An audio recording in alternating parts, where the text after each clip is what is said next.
Back to Friday of the sprint. My intention was to get the app up and running and released this week. I'm not going to get there. Not going to get there at all. I've got a few more items left on my list. Where's my music? And we're forgoing the whiteboard for a close-up of my desk because the whiteboard camera was having some issues.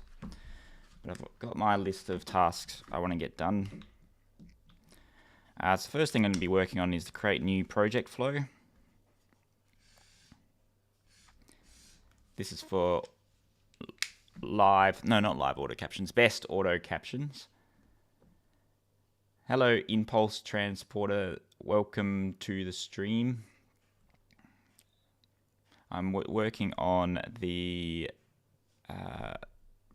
creating project flow, and that's going to get, I can select the photo, it's going to preview the styles that you can select from, and then it's going to start the project, render the subtitles and start the project. So actually there's a step in there. So we select the photo, choose the language,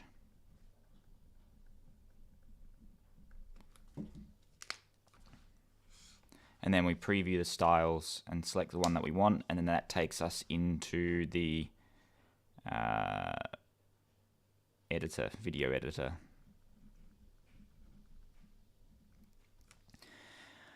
And then after that, it's a flow on to like a persistent project. So I want at the moment, all the projects are being deleted. Every time I restart the app, everything's being deleted. So I've got persistent projects. So if you exit the app, the project that you're working on can be restored. And then I got to do some intelligent file cleaning up. So that's clearing all those temporary files. Hello, Dragon Dust. Hello, Dragon Dust. Welcome to the stream. I've got a half day today. I'm running out to pick up the kids at around about, I got to be out the door by 1 o'clock. So that gives me a solid, what is it, like 10, 11, 12, 1, solid 3.5 hours to get stuff done. That caption's stuck on screen.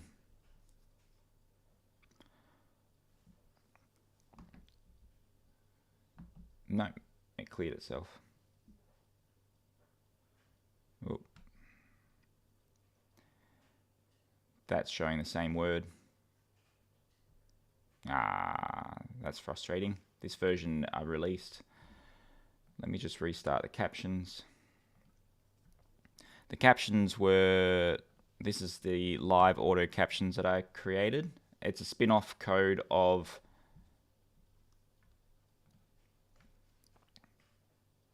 let me just pause the music so I don't accidentally blast everyone's ears. So the live auto captions is a spin-off project from my Best Auto Captions app.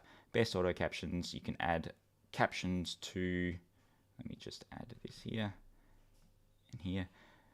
So you can add captions to short form content, and then I'm trying to apply that same logic to live captions. And then I was running into an issue with the live captions where like the speech to text in Swift UI was running up a huge buffer. So the second that it started detecting speech detect to the second you stop, it was processing the whole sentence each time. I've just thought of a solution now. And then, so what I'm doing at the moment is I'm restarting the live captions every 100 segments. But in doing so, I actually think that's probably not the best way to do it. That's why I believe it's getting stuck. So what I'm actually going to do, if it's above, so I've got a bit of a side quest. So the moment when the transcriptions go above 100, it is rebooting the recording session. So I'm going to remove that, and what I'm actually going to do is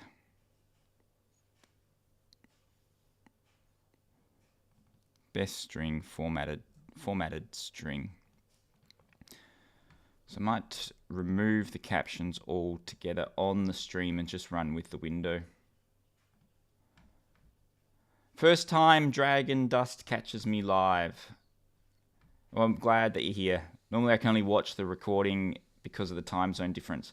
That's the issue with being in Australia. I'm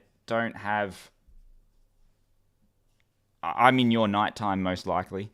So I seem to attract the people that are up late at night, which I guess there's no one else streaming at this time. So I guess it's kind of good. But at the same time, I miss out with conversation with most of the audience. I'm glad you're up late chatting. Hello, Sidat. Welcome back to the stream. Arkalik, welcome to the stream from Germany. What time is it in Germany? So here is the formatted text. I'm just going to get stuck on a side quest working on the live captions. I want an extension for string that will allow me to grab a string of the last X words.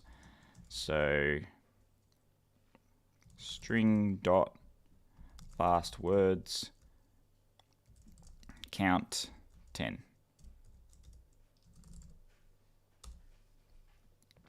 I've moved over to ChatGPT again. Did I drop out?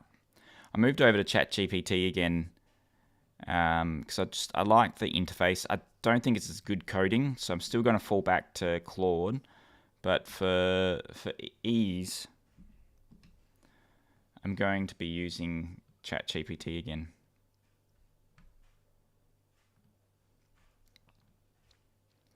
So I want this extension for string extension last words. String extension last words.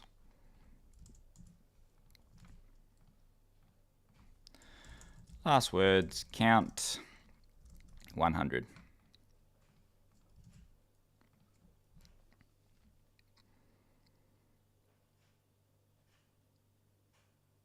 Theoretically now what I'm doing is just capturing the last 100 words that are said.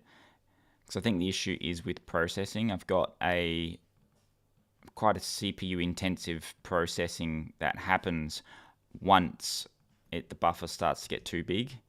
And that was causing a bit of a delay with words and a bit of a delay with processing them. So now hopefully if I just limit it to 100 words, then that will work. But how many words is 100 words? I guess if I keep talking, I will find out. Midnight in Germany, 1:44 a.m. in Turkey. Light mode ChatGPT, interesting. Can I turn that?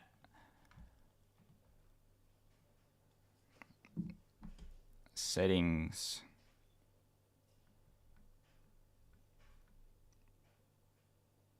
I can't change light mode or dark mode outside of the system settings, it looks like. Because I've set my entire everything set to light mode on Mac. except for coding. Has that reached the buffer? Yes, that has reached the buffer. So now that's got a limit of 100 words being said. I could probably make that a bit bigger just in case. Might make that 300 words and see how that goes. So I'm going to be running that in the background. Compile it. Close that one. Start the captions again.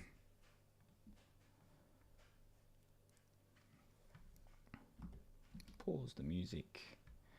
Because I've learned from my mistakes not to keep the music going, because when I play around OBS, sometimes I blast people's ears. Live captions.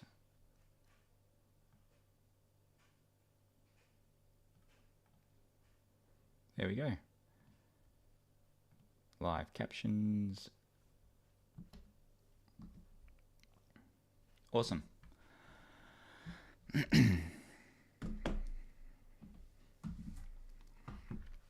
All right, so first task, I'm going to create the project flow. Selecting the photo, we've got that sorted already. Once I've selected photo, we're going to choose the language and preview styles to select.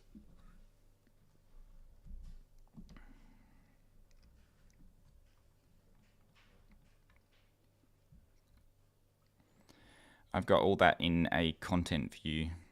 Before I do that, I'm going to get a drink. Start my first day off with my first energy drink.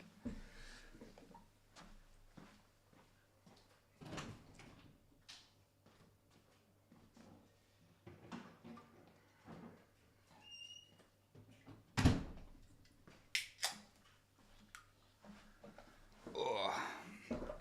Dragon Dust and Arcalic. Dragon Dust and Arcalic. What are you working on? Are you a iPhone developer, or what language do you build in? And do you have any projects you're working on or looking at getting started?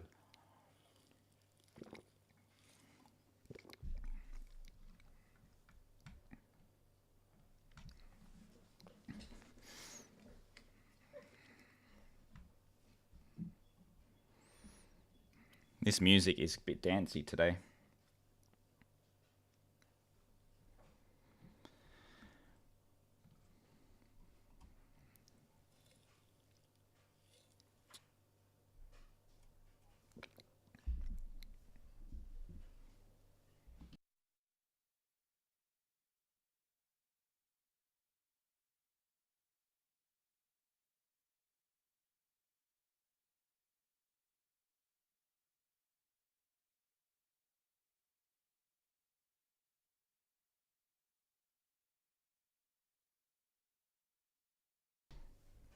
Hello, Jamie. Welcome to the stream.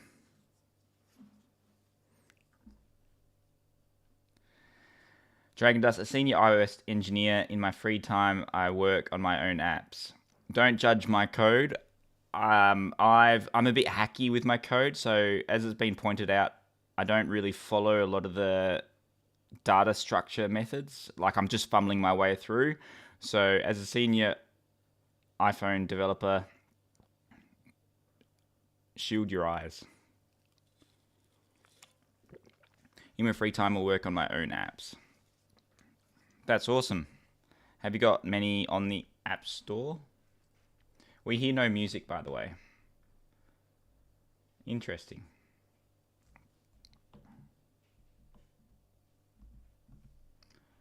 Music.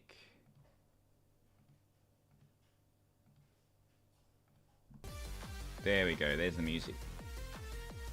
Thanks for letting me know. All those animations you see are part of the live captions. So I've got a few triggers that pop up. Yesterday, I was quite concerned that there'd be too much politics talk. Glad there was none, because I'm not here to talk about it, but I had a no politics animation that would pop up to try to shame people into not talking about it.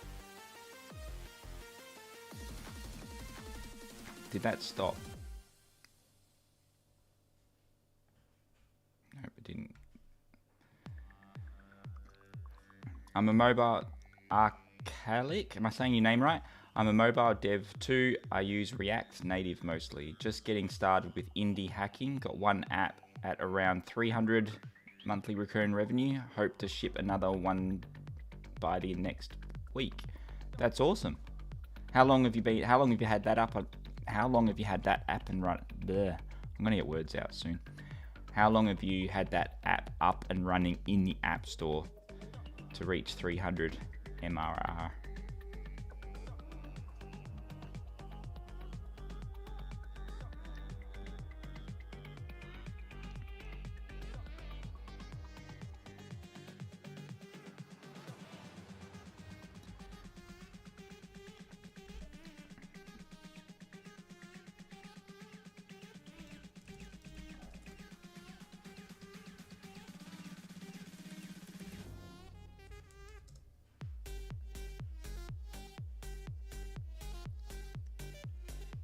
Dragon Dust. I have some apps at the moment in the store, but not many users. Hopefully my new app will get more users.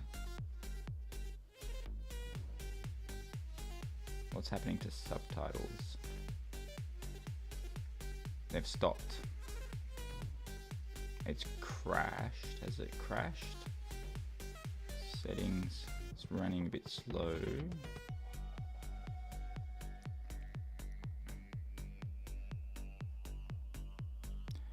Going to run the captions in debug mode. That's a shame.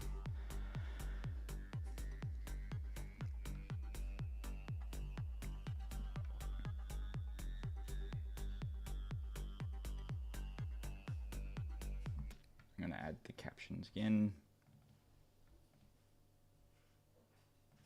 Live captions.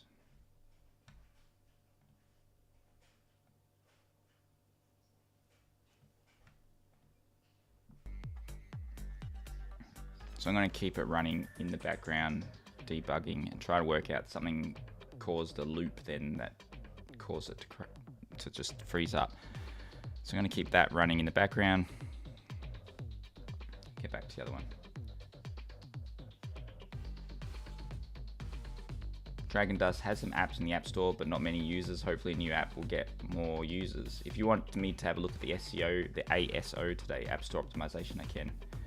It's been since April and monthly recurring revenue fluctuates between 300 and 500.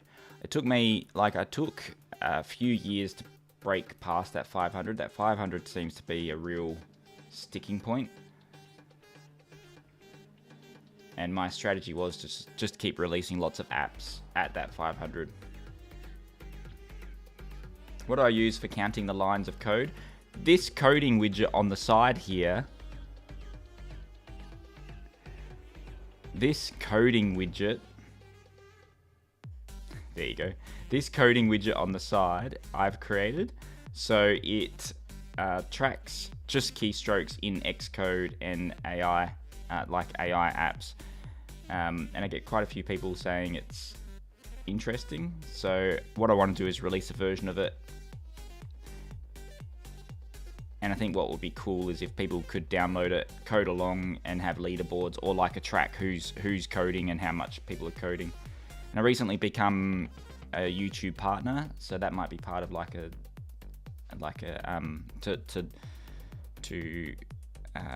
the word? To make sure no one's just downloading the app and then jumping into the hacking the numbers or something. It'll just be for members. See that? I want to become an iOS developer. Could you suggest project examples that would look impressive on my CV, as specific areas I should focus on to improve my skills? That's crashed again. Let's see where it's crashing.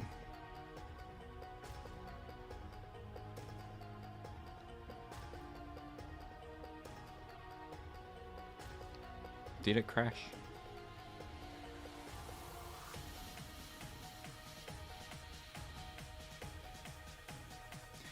Maybe it's because it's 300 words. Maybe 300 words is too big for the buffer.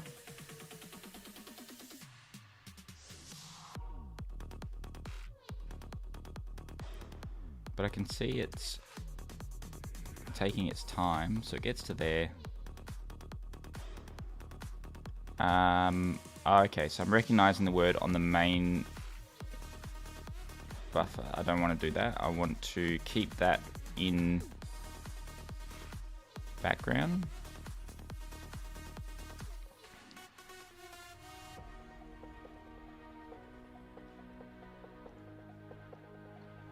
Are we even doing this in the background?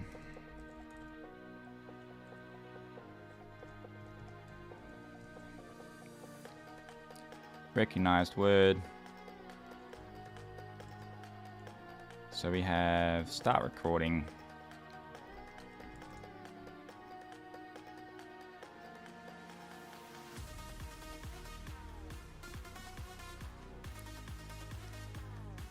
I'm doing, so it comes to here.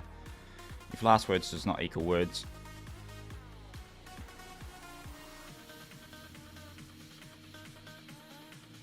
then we start processing it here.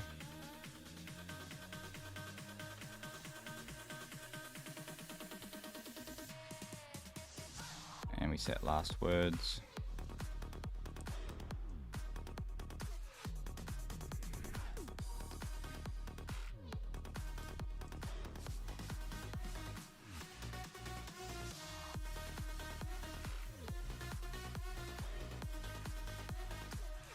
Last words.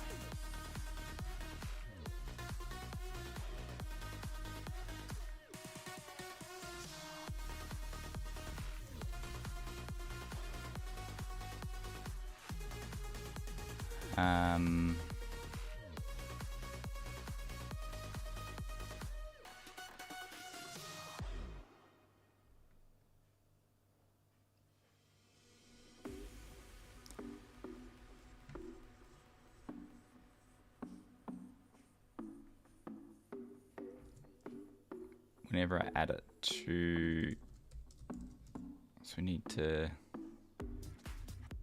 set onto the main thread. So hopefully I'm making this in the background thread.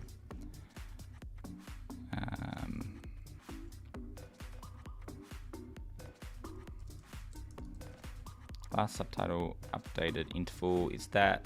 That's not a published anyway.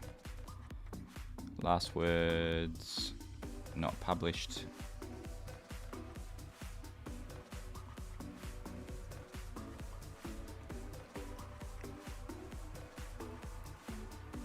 Word timestamps not published.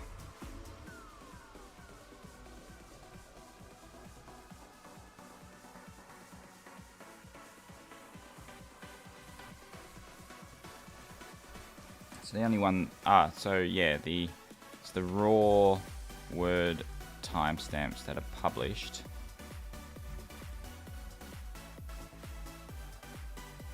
Put that onto the main thread.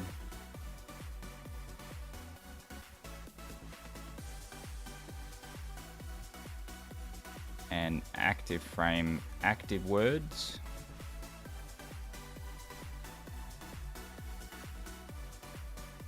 Showing words.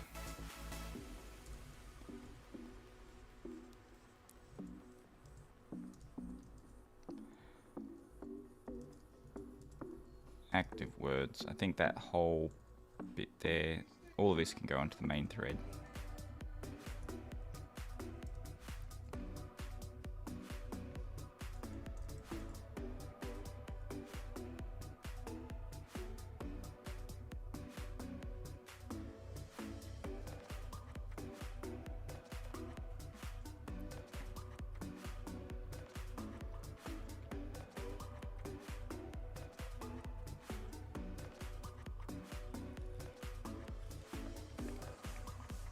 All I've done is just removed it off the main thread.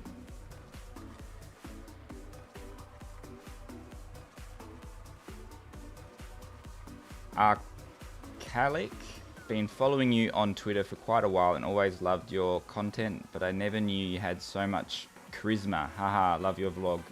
Thank you. I don't think I'm someone with charisma. I feel like I'm just a Australian coder. Good morning, coders. Good morning, Julia. Welcome to the stream. Good night, Dragon Quest, Dragon Dust. Happy coding. Nada, hello and welcome to the stream. Hello, you are the best. Make more videos for ASO by Astro. Thanks. If you need any help with ASO, let me know. We can check it on stream. So I haven't got any publishing issues with it being off thread, but I might not actually be running this off the main thread. It might be on the background thread. So the speech recognizer, when we process it, I would like it to be on the background thread. This could cause some problems. Let's see.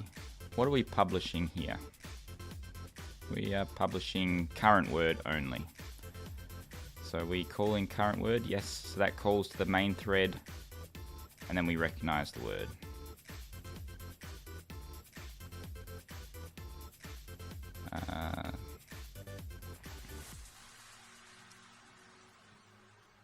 So we continue to put recognized word will be on a background thread. Let's see if that works. I'm still stuck trying to debug this project. Hello, Christopher. Welcome to the stream. Hello, Umesh. Umesh, welcome to the stream. To the stream.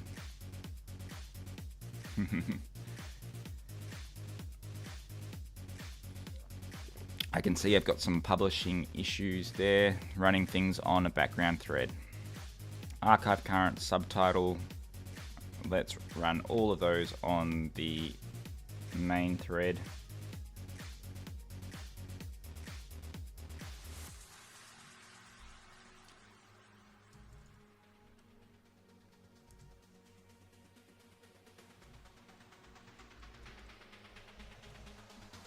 Run them again.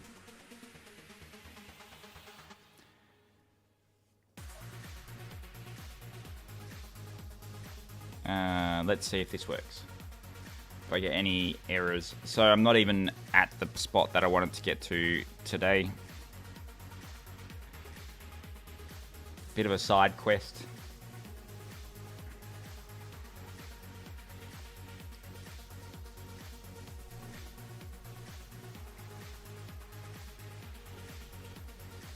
But what was happening was the captions, when I ran the buffer too long, it's starting to freeze up quite a bit. I put the processing on a background thread, and that won't fix the issue of it freezing up, but at least it'll fix the issue of the whole app becoming unresponsive. My name spelled correctly by your app. Umesh. Umesh. Yeah, it does. That probably also means I pronounced it right, right?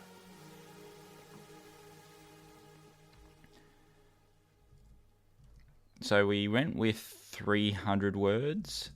300 may be a lot. I do have a setting. I've got a setting somewhere where we can select how many words. Customize. Maximum on-screen words. We've got the maximum we can select is 50. So 300 is overkill. 100.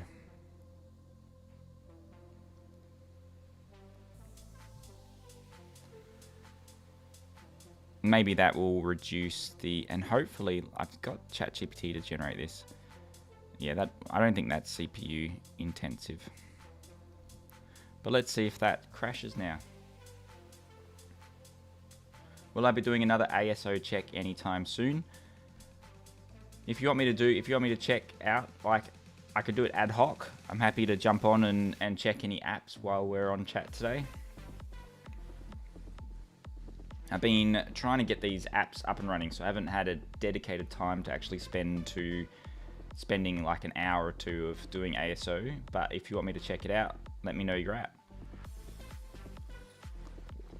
That lagged again. So it starts to lag after a while. There we are, we got a crash.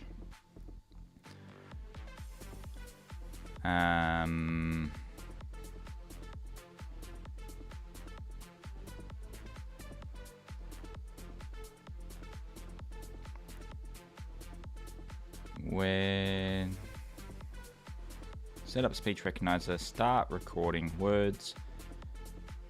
We have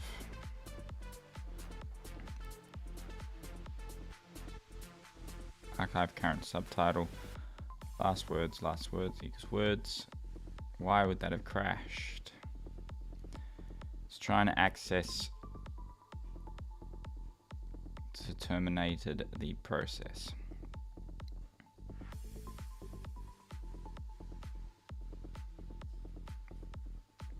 Jamie, talk about which of your apps are sold and flipped and where you found the buyers. In the early days, the buyers came from Flippa, FLIPPA.com, and basically just put it up on there with the intention of selling it. So I put all the stats on there and all the information and buyers. You set it up as an auction, and the reserve price, if it doesn't sell at the auction, the reserve price becomes the buy now price. And from my experience, no one really bidded while it was an auction, but then when it turned into a buy now scenario, I had people reaching out to negotiate from there. And then when people reached out, I started to accumulate a list of buyers. And when someone would buy an app, typically when I sell an app again, I would contact them and say, here's an app for sale, this is the price I want, would you like it? They've already dealt with me before, and if they say yes, then it gets sold on the spot, money lands in my account the next day. So really building up a network of sellers, of buyers, was focusing on listing it on a site like Flippa. There's also Acquire, Acquire.com. And that one is, there's a lot more due diligence and a lot more overhead that happens. For bigger apps, I think that would work well, but for little apps making 300 to 500 per month, Flippa seems to be the way to go.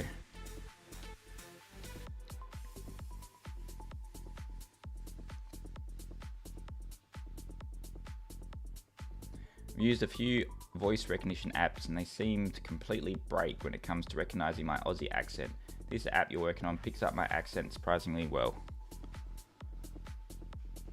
I can't take 100% credit for that. It's pulling from like the built-in components of Swift UI and the Mac.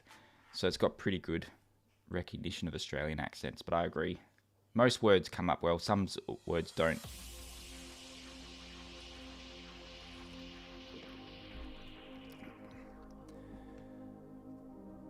But I've added things to threads now. So there we have, we've got another crash.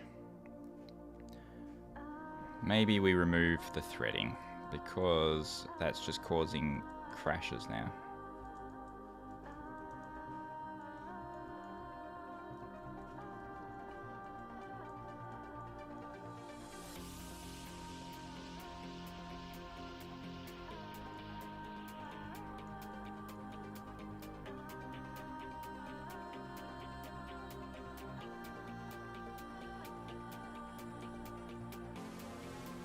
And we will limit it to,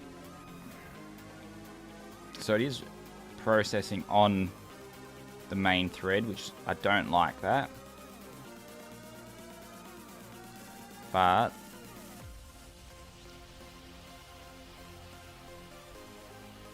what if we reduce the words to 100?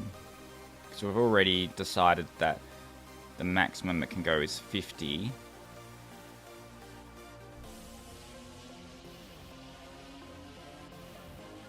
We want a little bit of an overlap because I want it to run correctly, know the sentences.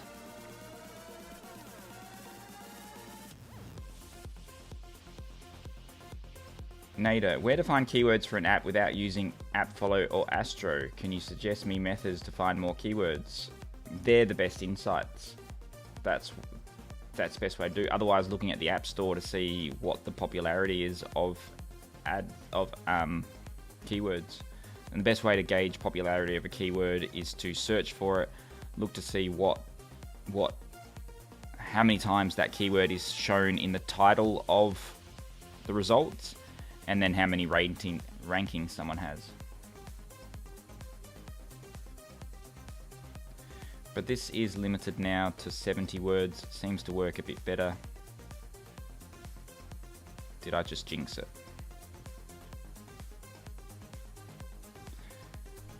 Certainly not running as smooth as it was before.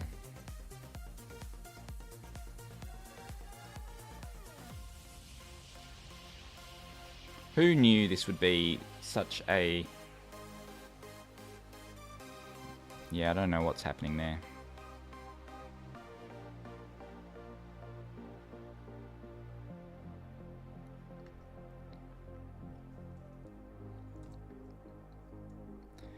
Instead of grabbing last 70 words, perhaps best way is to grab last X characters. Work out the average number of characters to approximate 70 words.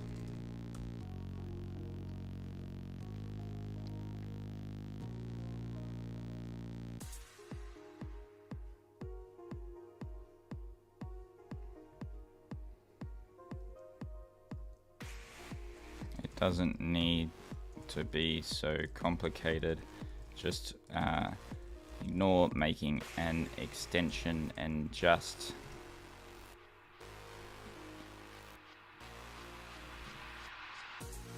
append the updated code to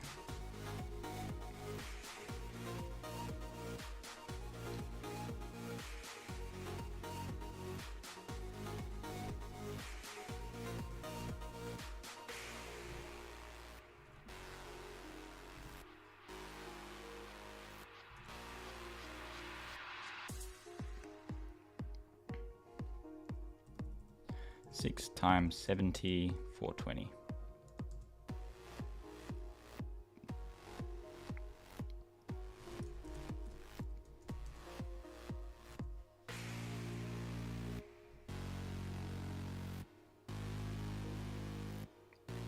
Will this work now? Because when it first starts, it's nice and responsive, and then it stops working after a while. But that could be the voice recognition component from SwiftUI. Maybe it's still processing that many segments every single time it updates. Because what I was previously doing is restarting the entire voice speech recognizer.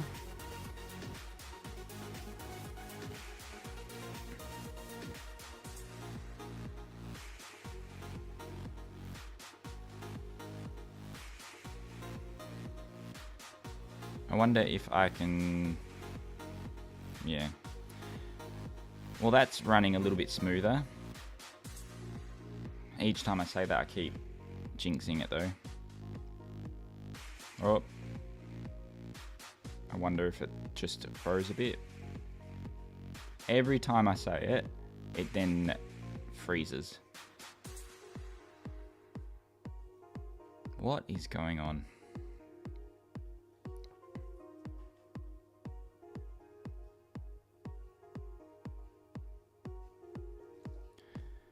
I think that restarting of the captions is the way to go. So when we reach 100 segments, then we just restart.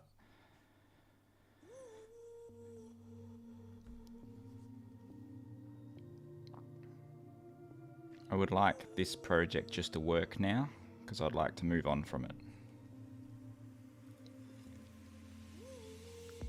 and I'm using it on my stream, so if it annoys me, I have to fix it.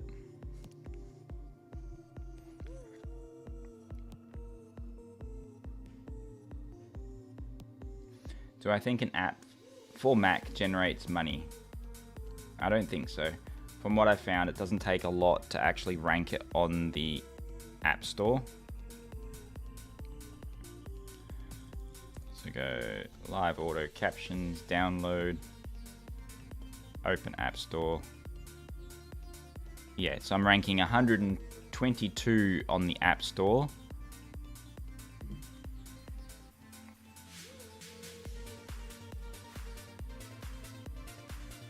Let's see how many downloads that is.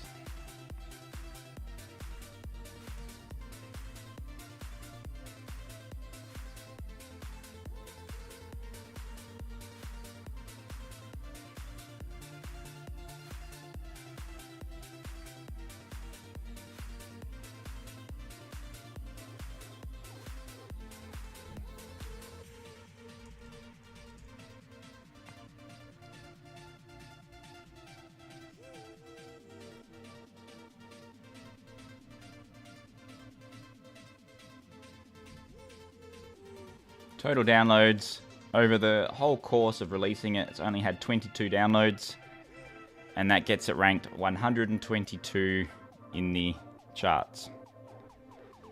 So 122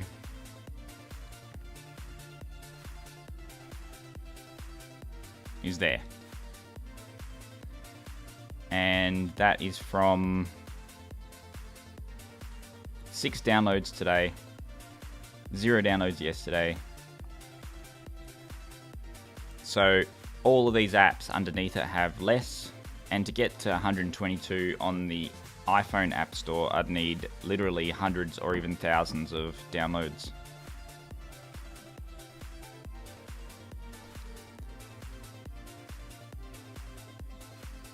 So I'm not sure that it's going to generate much money, to be honest. It's just one of those ones where I'm scratching my own itch. See, what I've done there is I've restarted the stream after 100 segments. Restarted the text after 100 segments. And that seems to...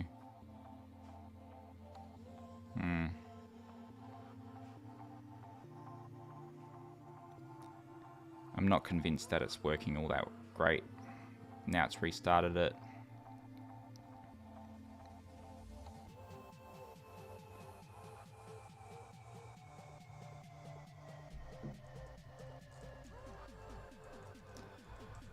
I'm not sure that's the best solution.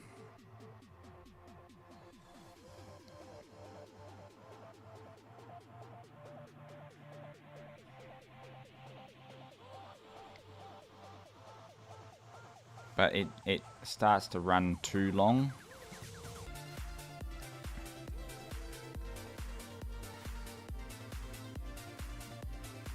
I want to benchmark how many milliseconds it takes to process recognize word. Print to log.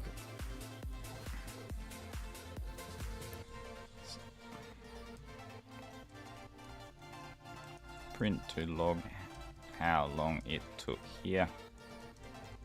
Set a timestamp.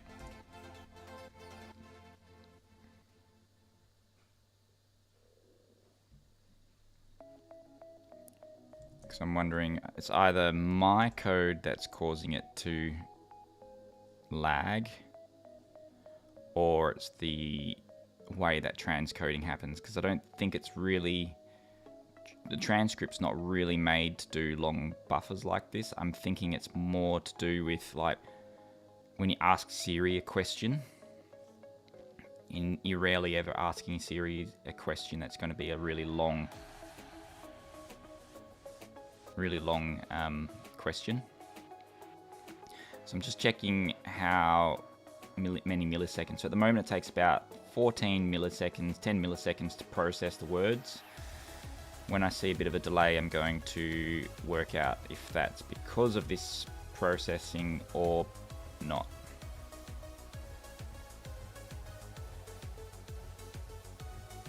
Could it be your Mac working overtime with a stream, music, Swift, etc., causing frame drops? That's very possible. So now it's running 178, 185. So it does seem to be my code. So that's now taking 169 milliseconds to process. So in that time where it starts to drop, it's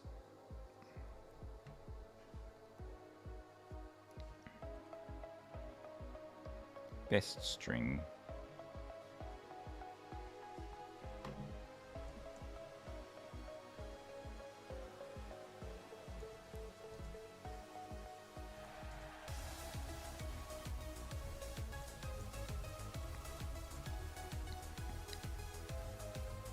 Speech recognizer, recognized word.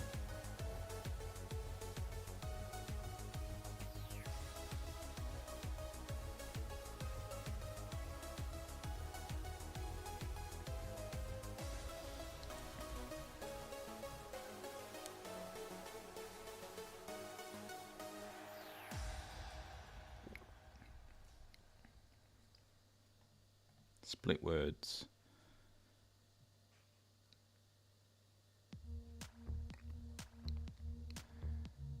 So this is some code to split it into words. I've created a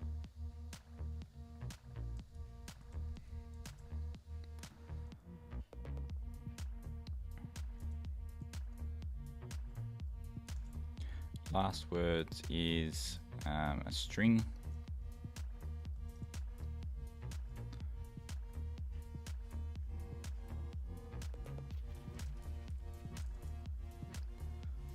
Last words count.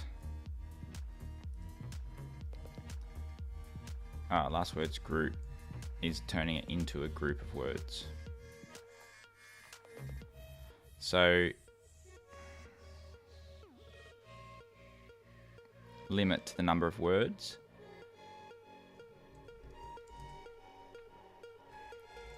Limit, we're saying about 70. Words group limit, let's say 70. For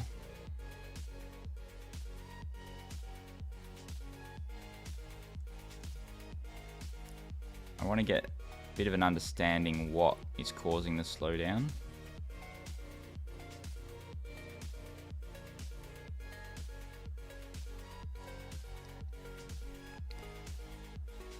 So before I start limiting the words, but I mean, we're already, that wouldn't be the case because unless last words, I'm not limiting. But even if it is because OBS is running, which is causing the drops in frame rates, it's still not good enough because I'm only running Xcode. And for any reason, if someone wants to stream a game, it shouldn't be dropping frames with the relative low overhead that we have on the machine. Because if you're streaming games, you're theoretically running OBS and you're running the game. So like the captions have to be lean. Otherwise, there's no point. I think that's just overdone it again. So that bit of code isn't where the hang up is happening.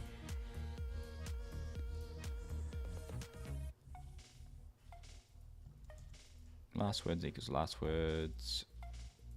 Is it the archive group?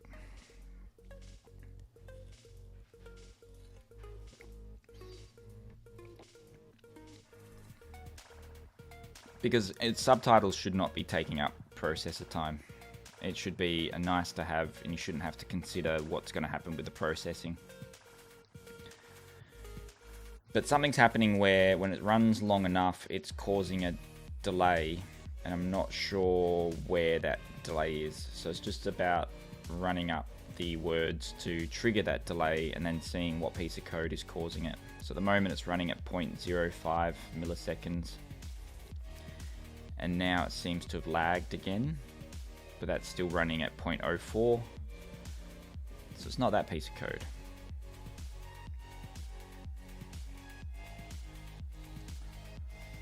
It's going to have to be this big chunk here.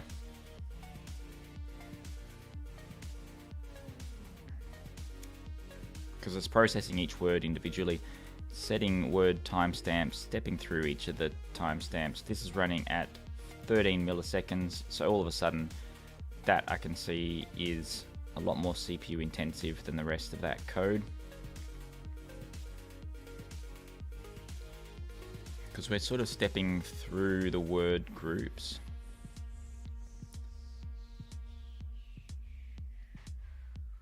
And I wonder, words group. There you go. I think I see a delay again. No, there's no delay. It's still running at the same. Or is there a delay? No, there's no delay yet. Oh, there's a delay. I've just spotted it. So now that's taking 189 milliseconds.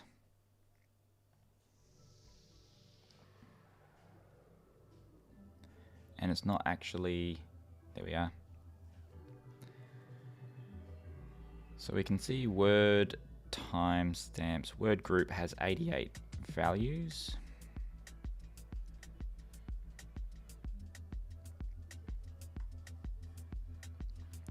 Last word group has 88 values.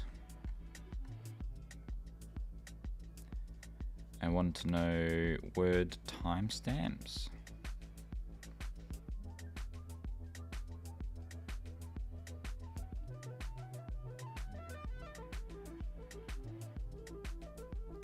Word timestamps, 88 values. So why would it be? Could it be the censoring? Because I've got it censoring words. Word censored. I'm thinking it might be the censored word, the censoring of words. That could be creating a lot of overhead.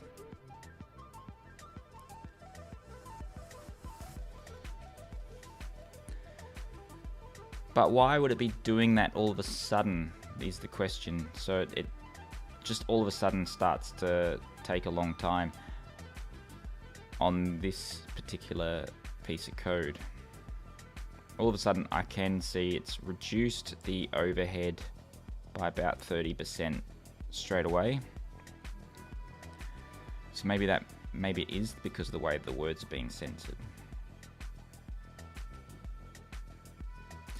Sometimes, so to get to your point, Julia, about words being incorrectly translated, sometimes the subtitle said I swore when I never swore.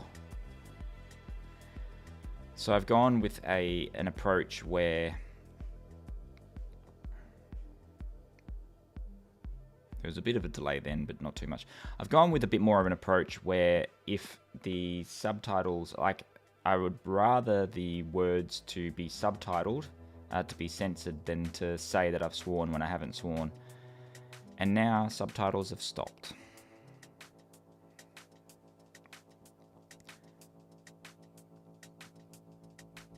So what is causing that? So it stops rendering it. What's happening with the CPU? CPU's running pretty good. Like,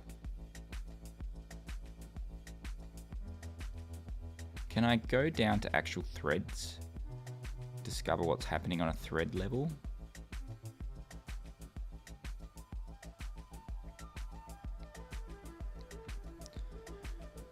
I can see on a thread level, thread 1.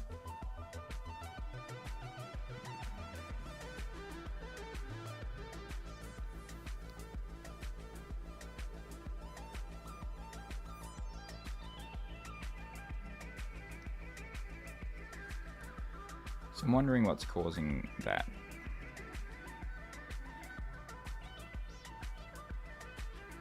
Let's see if it still does it.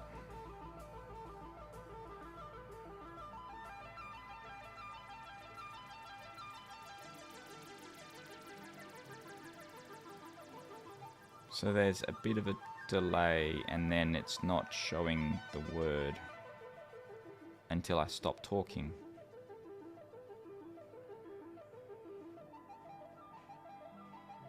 But it's not lagging there. So the censored word had something to do with it.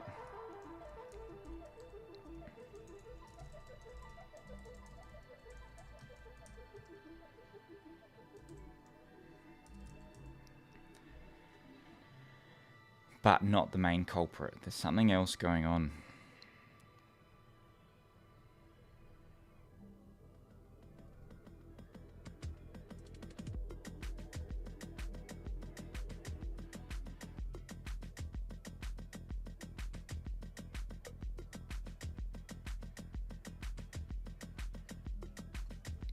I think now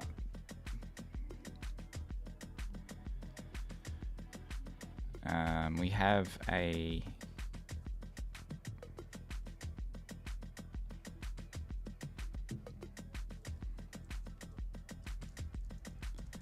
put it onto the main thread. So we will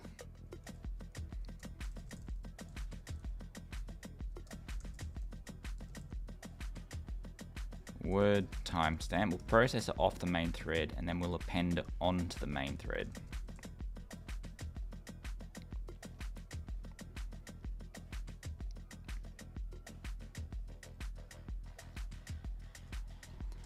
Do the same there.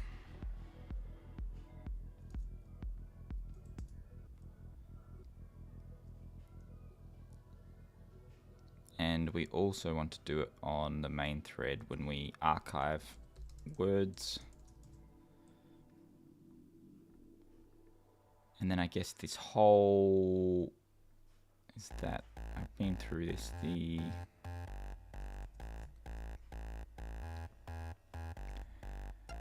active frame, active words, grouped subtitles.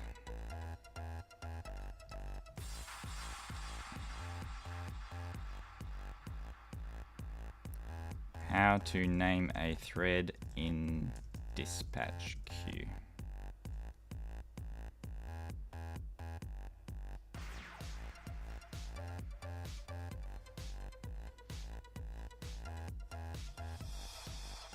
Give it a label.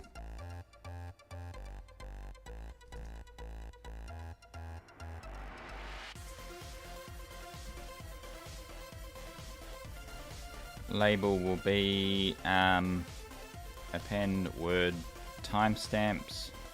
Can't do that.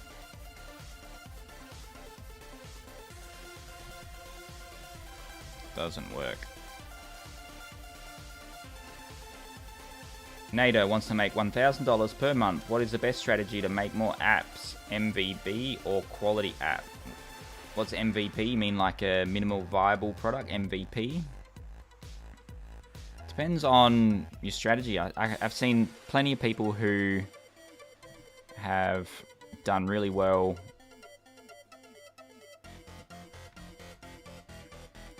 I'm not going to add a label there. Like, either strategy works well. There's, as they say, plenty of ways to skin a cat. I don't know if that's an Australian saying or not. But what you'll find is all those strategies work well. If you've got a really good idea that you want to pursue, then run with it. Do you have IntelliSense enabled? I don't know what IntelliSense is. What is IntelliSense in Xcode? IntelliSense is a feature that assists developers providing code completion. No, I don't have IntelliSense, that code completion stuff. I turned that off. But with the strategy of creating small little apps or one big app is just really dependent on, now we got nice crashes again because we're running with threads.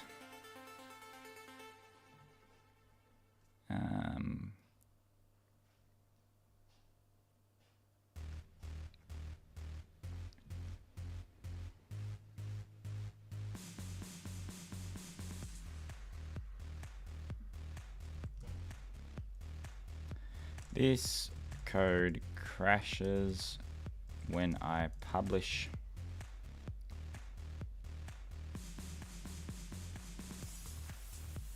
on the main thread. I think it's causing a conflict with access to the array.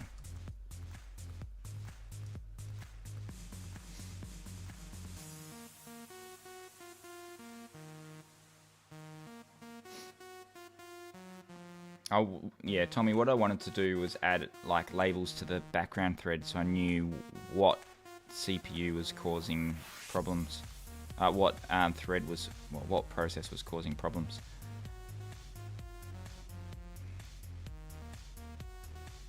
I'm asking ChatGPT now to, so we got copy. Let's see if, I haven't even looked over it, let's just see if it works.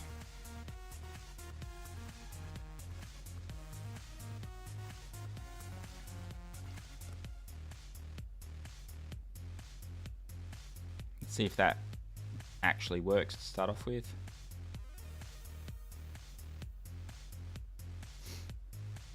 I don't need labels on the main thread. I wanted to, I'll show you. So on this CPU, I've noticed you can put labels onto some of the background threads. So I just wanted to add labels to find out, for example, which thread this one was. The main thread is the main one, I guess. The CPU is running quite high.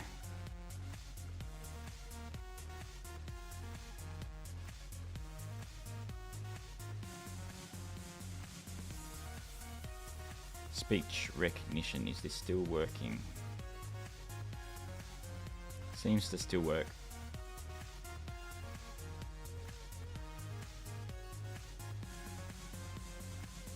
Then you would do something like this, queue, dispatch queue label, that crashed again. Out of range, index, word index. So that's causing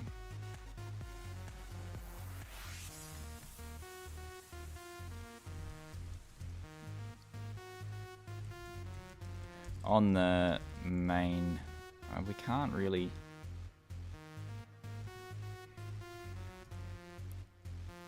maybe the index, maybe the array changes too quickly by the time it is processed. The array has changed. The crash is likely due to the word timestamps array being modified.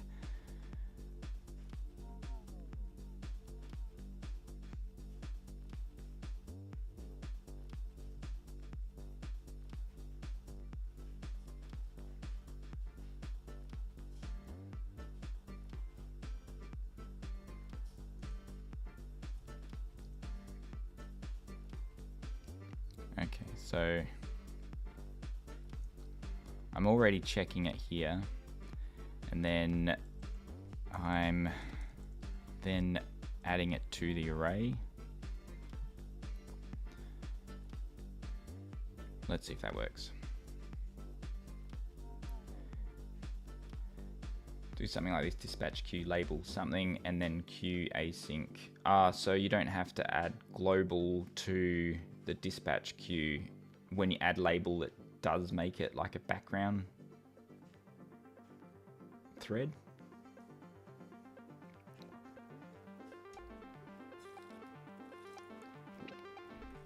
And I've also heard that tasks work better, but I'm not familiar with tasks. This seems to be working a little bit better. Every time I say that though, I end up jinxing myself, don't I?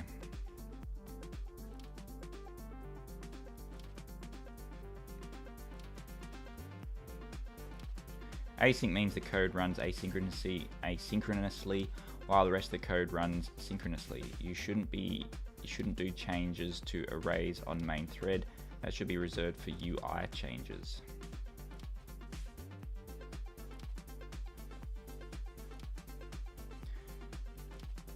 So I've done a crash again.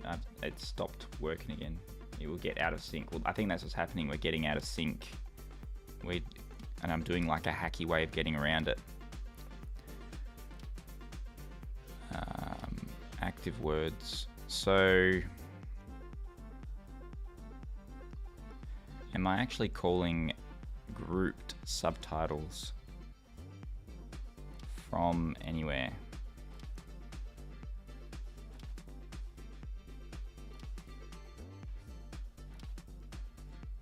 Grouped subtitles.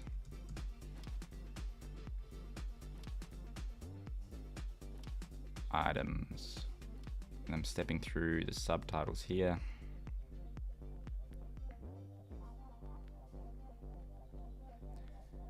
This is subtitle render. I'm not needing that.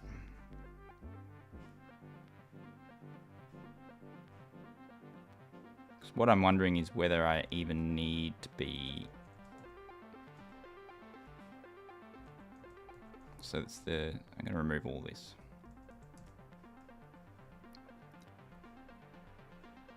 Start recording. We have current word is the only word being done. We were just checking to see.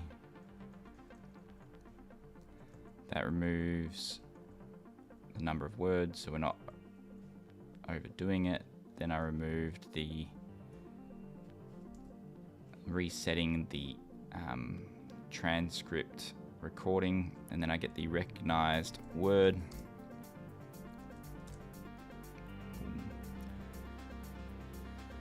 This is where I'm making a mess of it.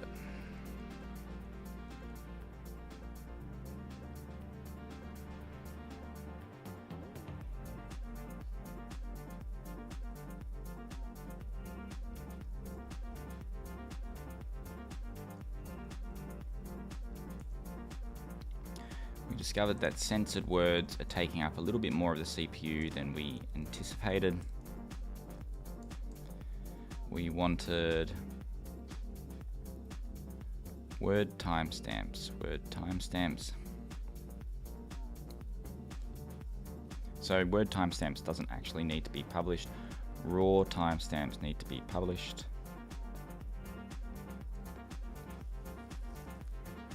Because the raw timestamps are checked outside of the class.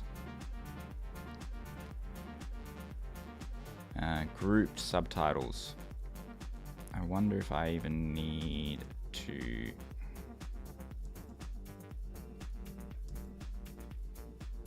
publish that.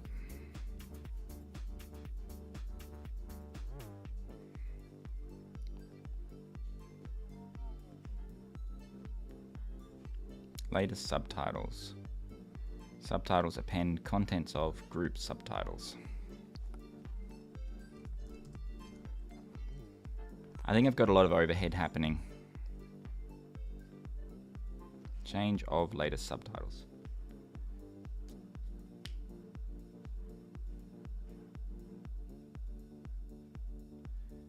Command Shift 7 to comment. Control Shift 7.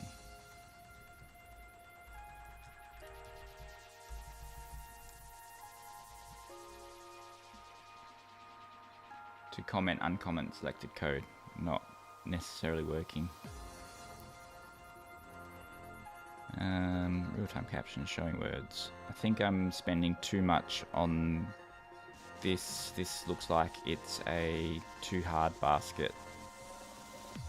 And it's distracting me. So as it currently stands, there's a bug in the current build causing it to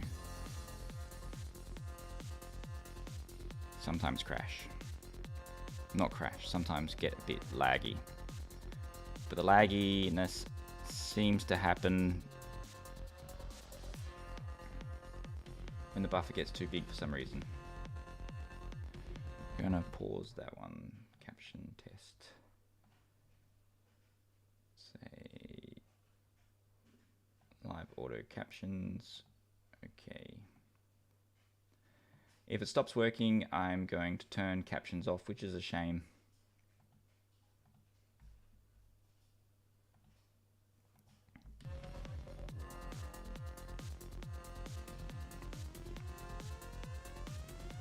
Ah, yeah.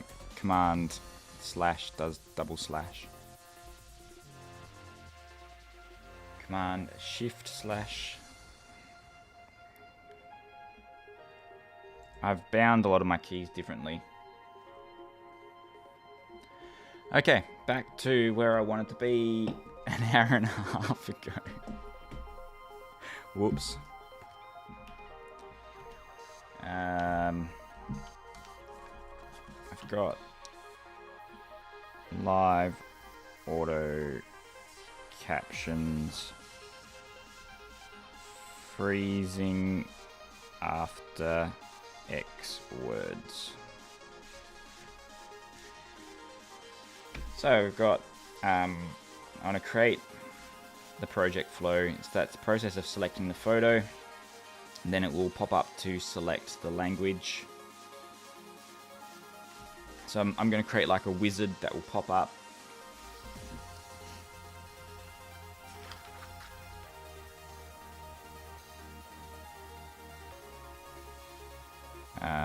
And the general way to do it seems to be preview of the video, language selection,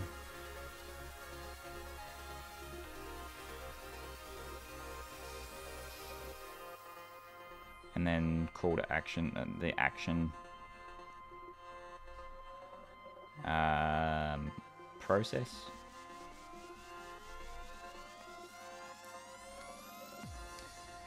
That will then switch to next screen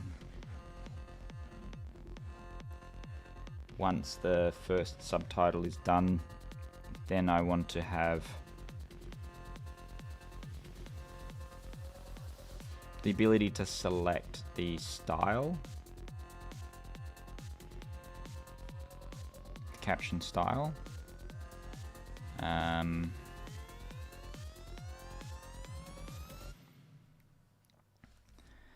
So language,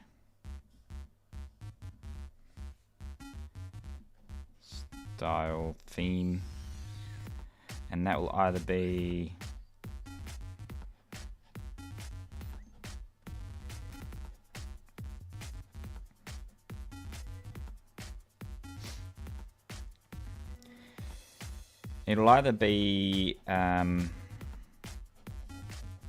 I think it'll just be one frame of the video, and then the caption overlaid in the middle. I think those subtitles have delayed again. Hard to tell. No, it's not hard to tell. They're getting turned off. That's a shame. That frustrates me. Like I build up this anxiety where I want to fix it. But my focus at the moment, like I've only got two and a bit hours of actual coding I can get done. I've conceded that I'm not going to get my best auto captions app completed this week. Next week will be like a launch week. But today it would be nice to, I'm running out of time, not going to be able to do optimization. It would be nice to get the project flow happening, persistent projects, and the cleanup of the file system up and running.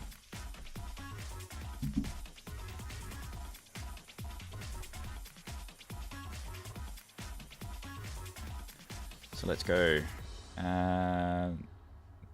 new template. We wanted to call it create project view. We have the photo picker. So photo picker gets displayed once we've, so instead of creating new project from here, we will have a sheet that will show the photo picker. So the photo picker collection.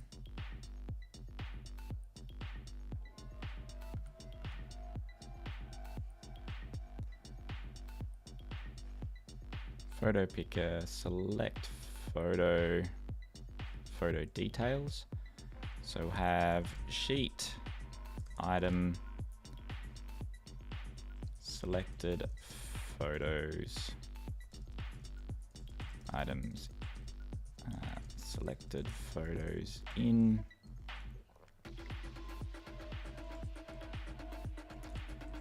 This is where the code will ultimately end up to create a new project.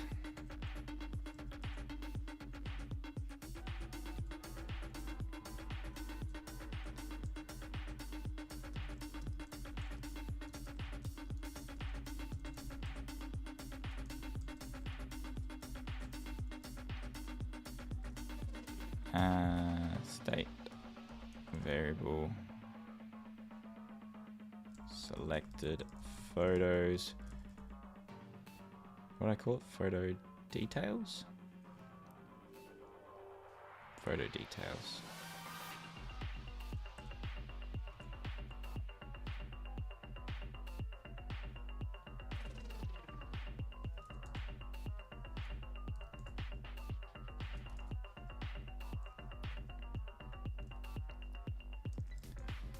Selected photos, cannot assign, so that needs to be an array.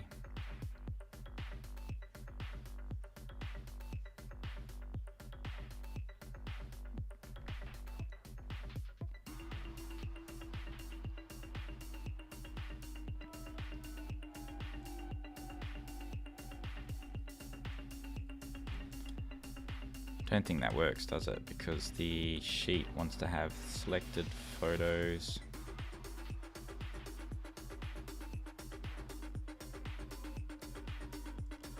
Let's toggle suppressing it. Oh, look, and you can even highlight a word and then do it. So no word is highlighted, it does the whole sentence. I wonder if I do this.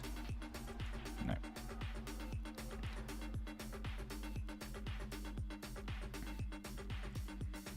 Class selected photos wrapper.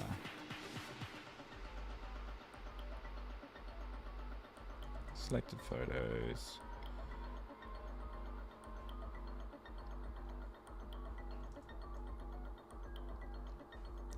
Selected photos is an array.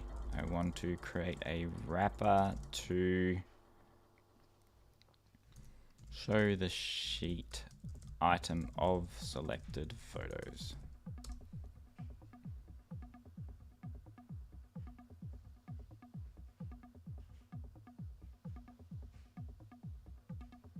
Photo details wrapper, photos.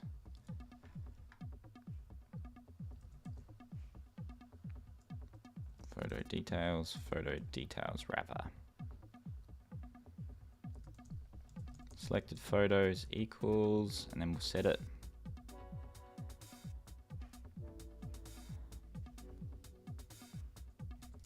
Create the wrapper.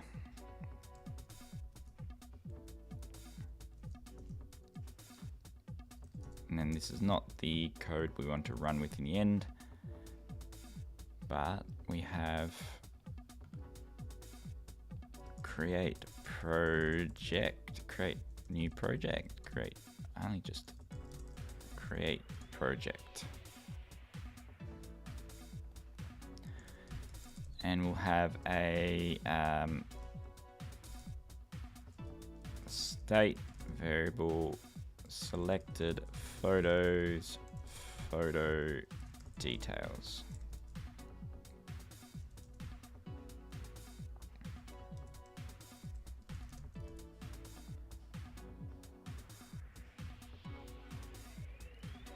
Create project view, selected photos will be selected photos.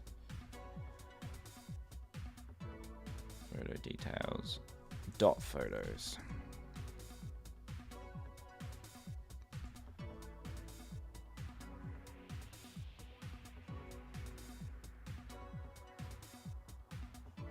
And then under create new project, that will be removed from this view.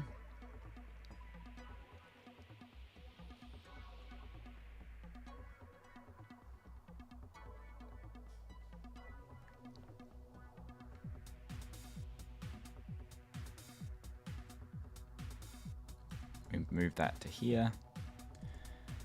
Create project, there's going to be an error somewhere, surely. Yep.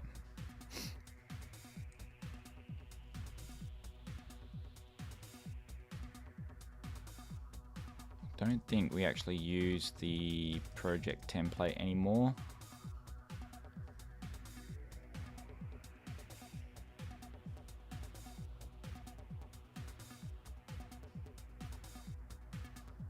Because this is from some old code in there. For legacy, let's just start.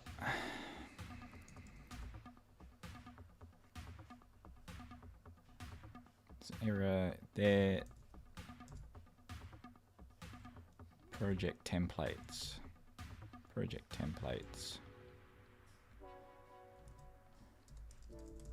Start removing these references, old references. And we have the animation manager, which is good. Animation manager is an environment variable. And animation sequence.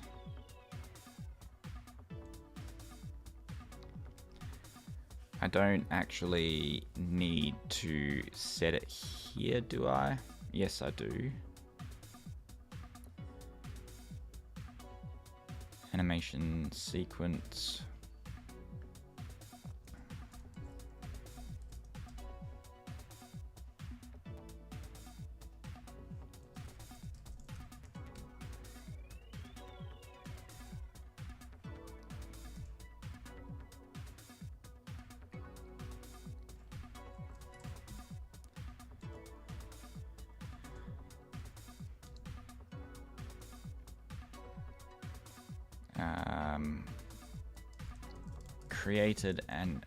Created animation sequence void. For the time being, we do created animation sequence of the animation sequence that will hook into the existing. Remove the preview for now.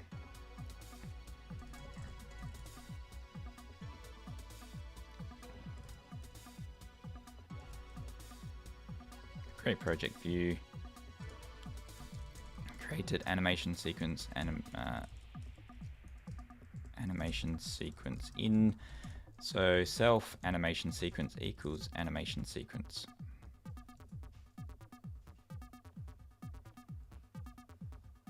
So I can remove this. So the create project view does all of the heavy lifting of creating the project. Button.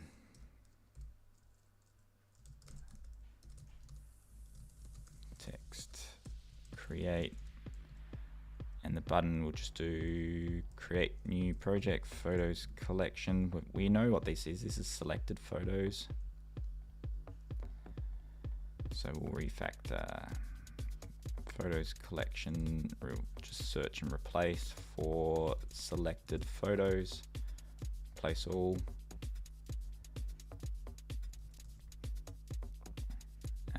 Create new project width 1080. Just double check it works.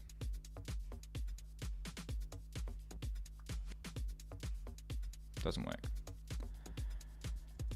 Project template's not in this file. I think it's pretty much obsolete code because this is all running off an existing version of my app. So I've made a first app that turns screenshots into video. This is like a spin-off of a spin-off of a spin-off. So I've used the existing code, create. That's weird how it's done that. So that now creates the project. When it creates the project, I want the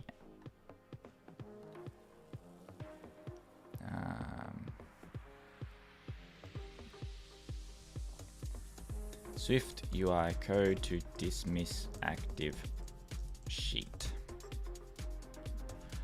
Also, I did notice that the background was not correct. It's vstack background color black, because everything's on a black background.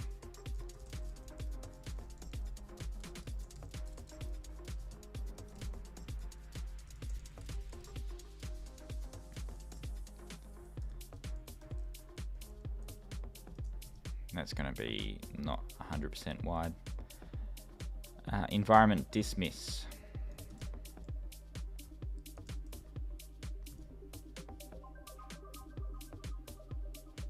Variable dismiss. Dismiss.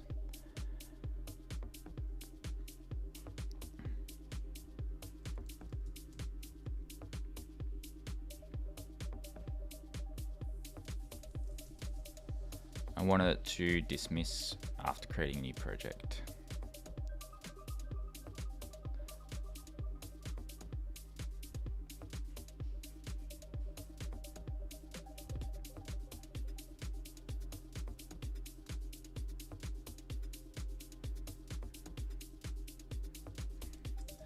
Completion, escaping animation sequence.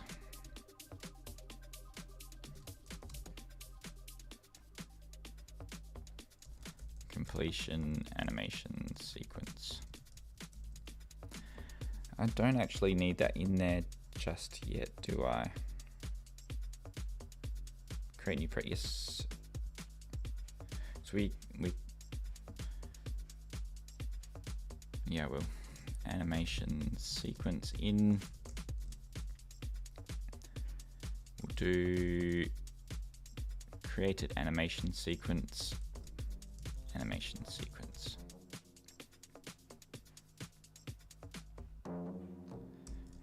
Look at that.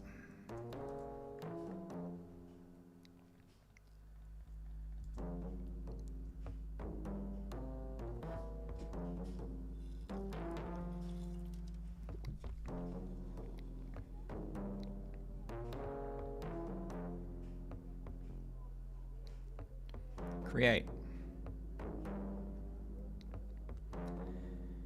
And we want to dismiss.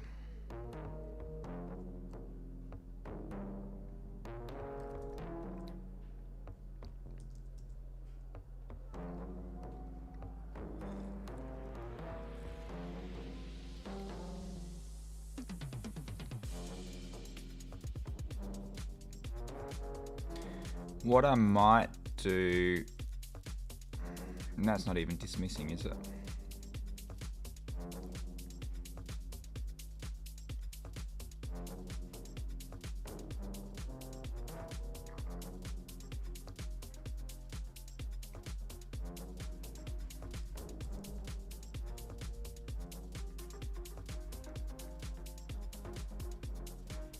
Create project view.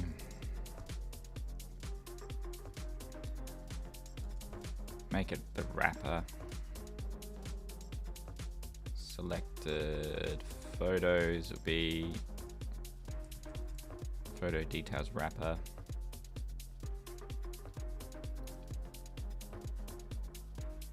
Selected photos, private variable selected photos, photo details, return.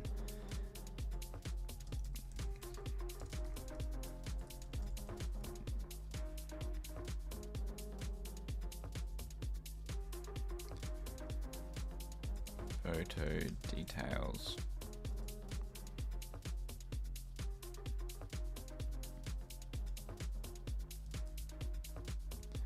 Then we have photo details, selected photo details, selected photo details. We will refactor that to selected photo details. invalid redeclaration.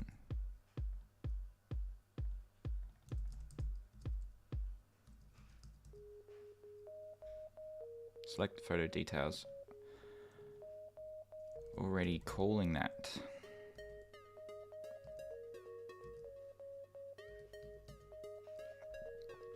Legacy? Yep.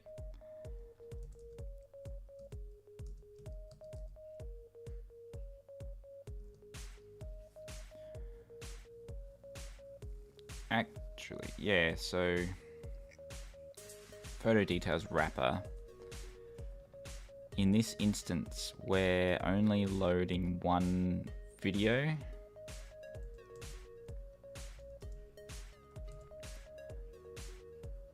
going to get rid of this wrapper. Because what I want to do is sort of say photo details, selected photos, return photo details.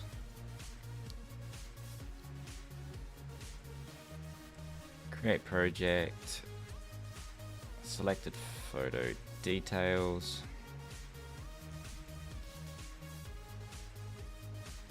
remove reference to that wrapper. Selected photo details will be photo details collection dot first. If photo details is first one in that series, then we'll do select photo details is selected photos. Otherwise nil. We don't need to wrap it like that. And then we have selected photo details, selected photo details in, and then that way I can dismiss it by clearing out the selected photo details.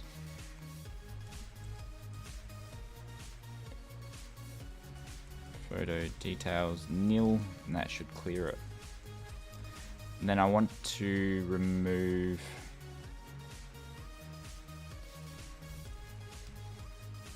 we'll make that binding.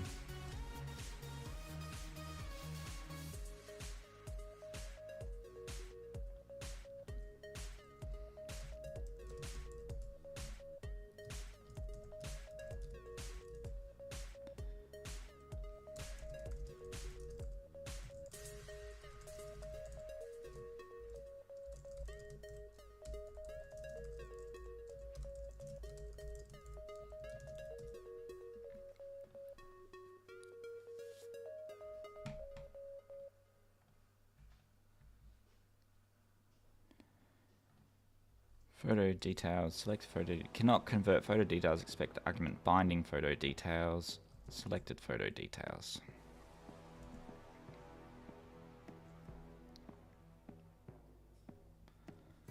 And then instead of dismiss, I'm now binding it. There we go. And the photo selection screen, I feel like it should be on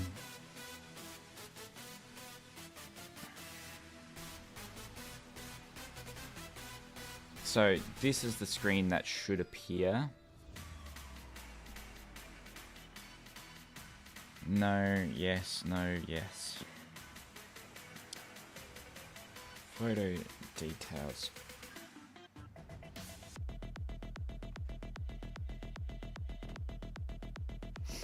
So the current flow, I open up a photo, then it shows the create project view with those photos.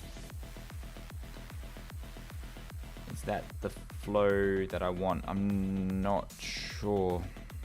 So create a new project, select the photos, and then it opens up create new. It's almost like I can show the create new project first and then show the video dialog, the photo picker, and then go into the flow, I think.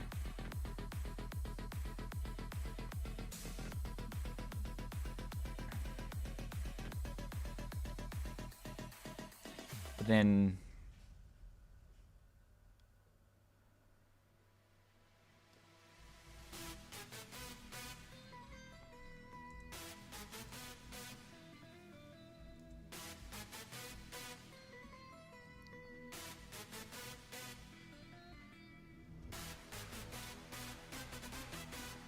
So we will have like an image, a rectangle.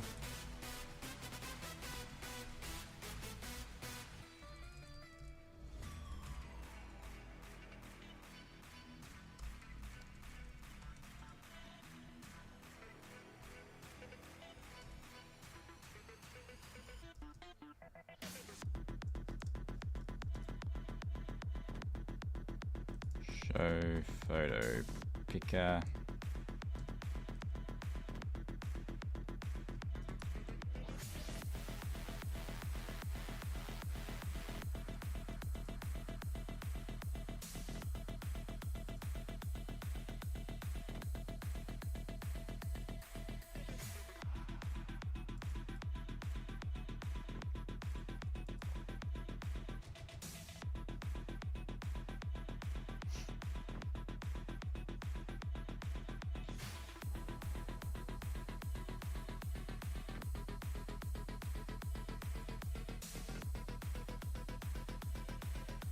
And then we have the selected photo details. We no longer need selected photos.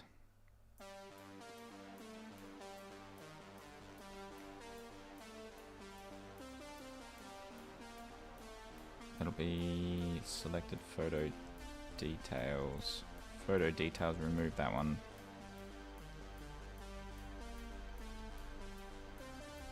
I'm really hacking around this today.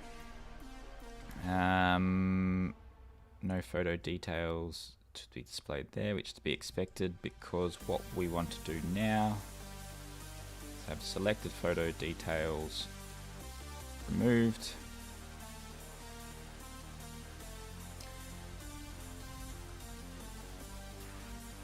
Create new, show create project sheet.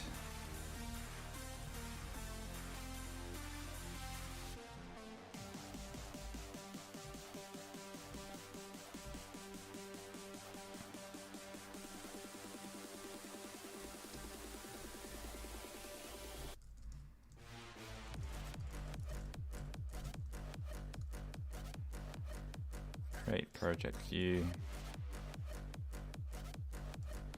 No longer need to pass that one. Show create project sheet.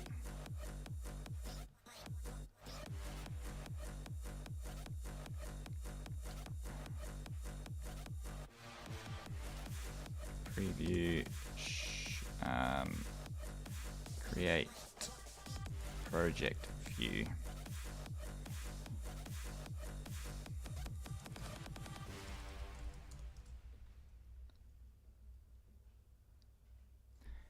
Semi, I've been watching your streams for a while now and I always see you working so consistently. Sometimes I struggle to find motivation, but watching you really inspires me. I appreciate you. Keep it up. Thank you very much.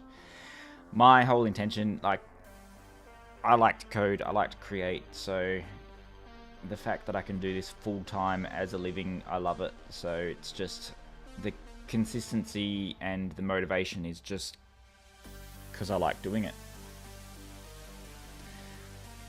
And I even named my company App All Day because that was my intention, just to build apps all day long. But I appreciate that it gives you some motivation as well.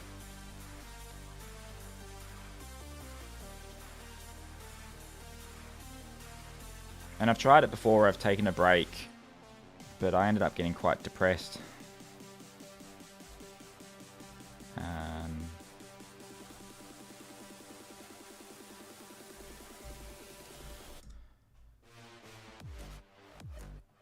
Dark mode.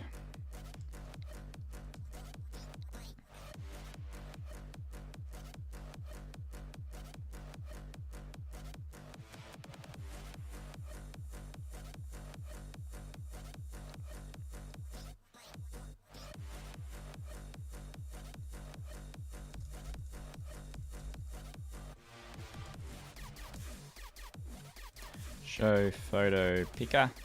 True.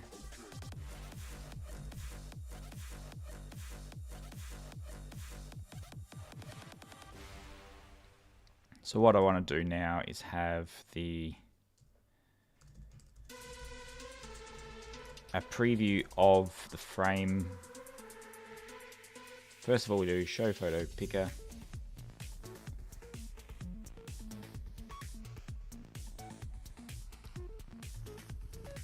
But it's videos we're showing. Can't do that in the preview, so show photo picker. That will show the videos we can add.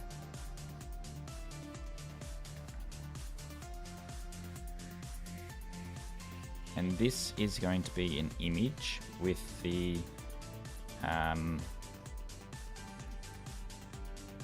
first frame, first video frame. Otherwise, it will be empty video frame.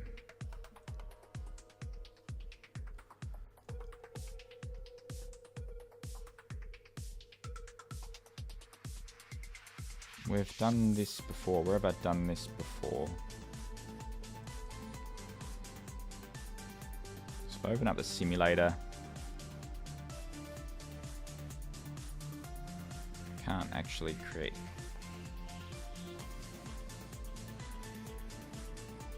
Best auto captions.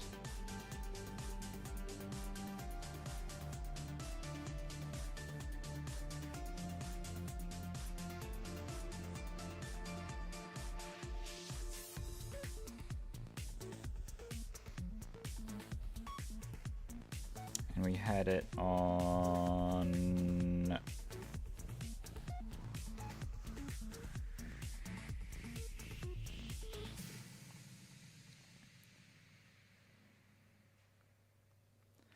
customize. So on the customize button,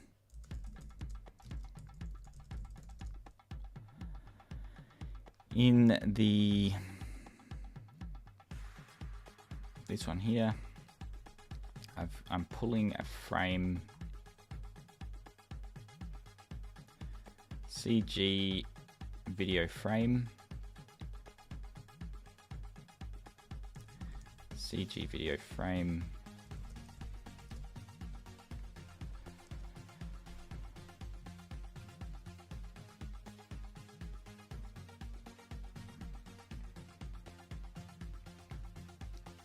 one minute.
I set my Be Right Back video as like a loop of me coding from behind.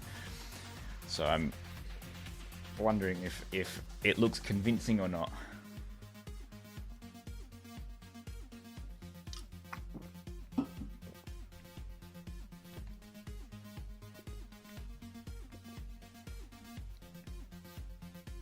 I've got my photo picker. And then I want to grab the first frame of the video once I've selected the photo.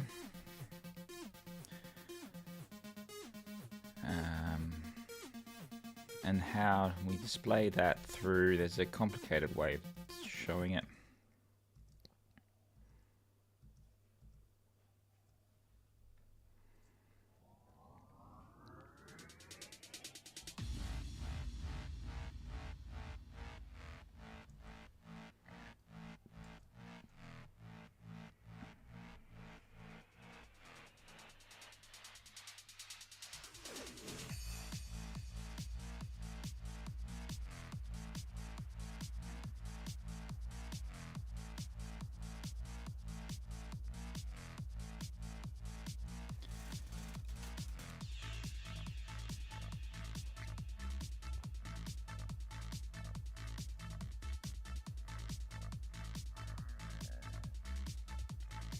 There's green opacity in that one that I've got to pull out. So we're going to have the first video frame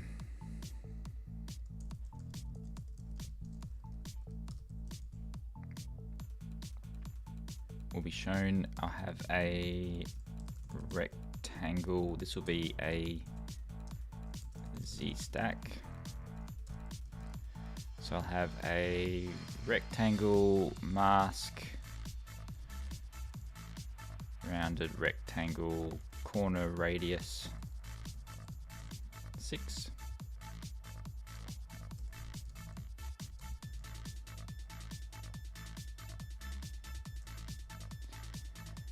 And I want the frame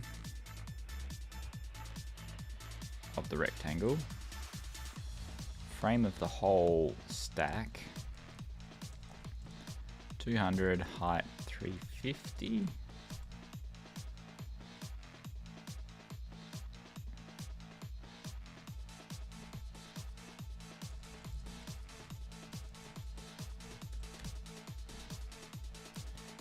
Aspect ratios 9:16.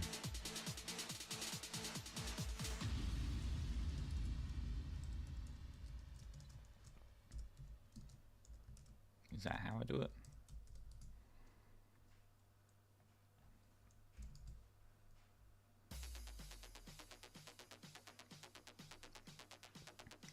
So I want the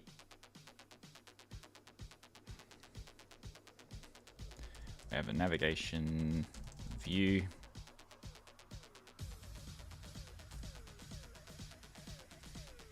And navigation title will be create new project. So the text we used on the actual app itself.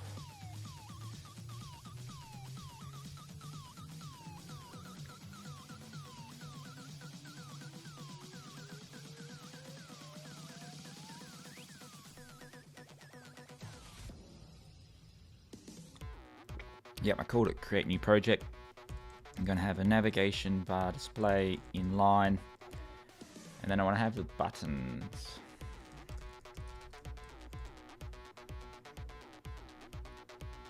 So the buttons will be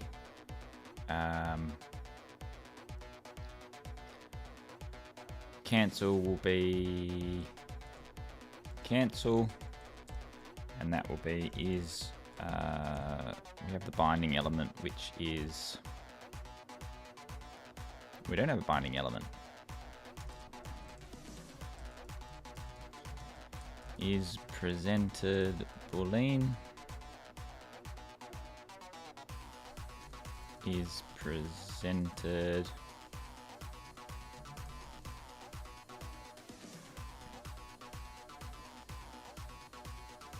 and on the cancel button is presented false. So at the moment, oh, that failed. Is presented constant true for the preview.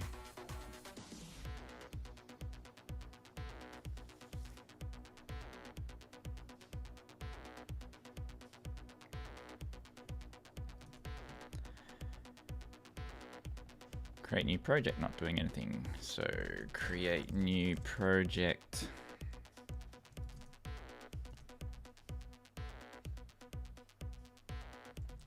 Show photo picker.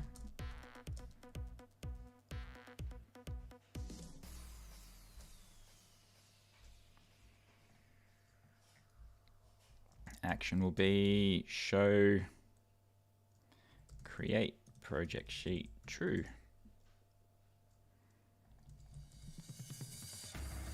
For ease of use, I'm going to add that as a sheet onto that view.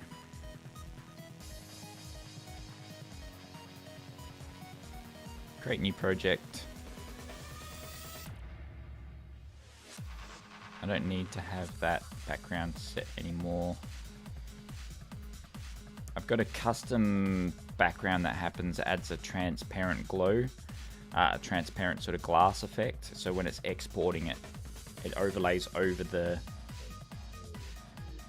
video, but I've in doing so I have to sometimes set the background color independently, so I don't need to do that. It seems to have resolved itself there. I think that's because I've used it as that's now a navigation view, which means I don't need to worry about all of this.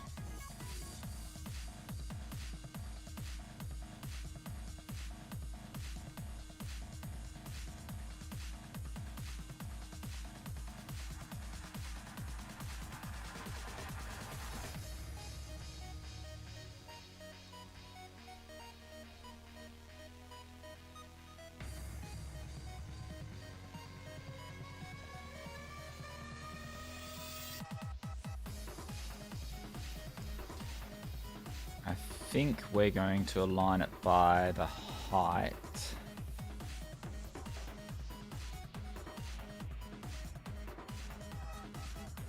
And we'll calculate the height automatically.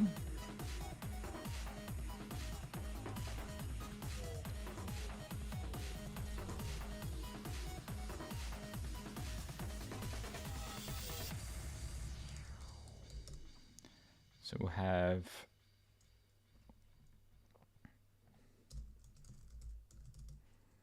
image preview height CG float. Video preview height. And I want to rename this one to video preview frame. So we'll have video preview frame, video preview height, proxy dot size height.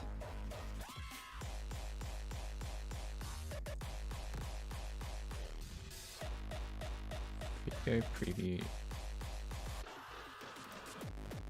view preview height. What did I do there? So video preview height, video preview height.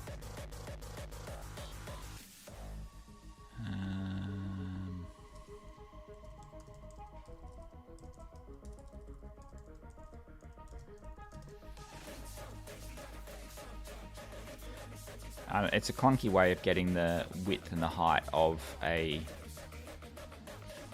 element. It's the most consistent way that I've worked out to get it to work correctly. So we have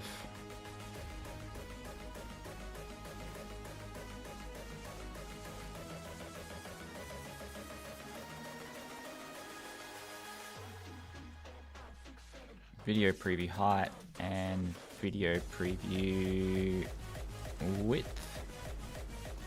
And what I want to do is have video preview width calculated with CG float. It can be in nil.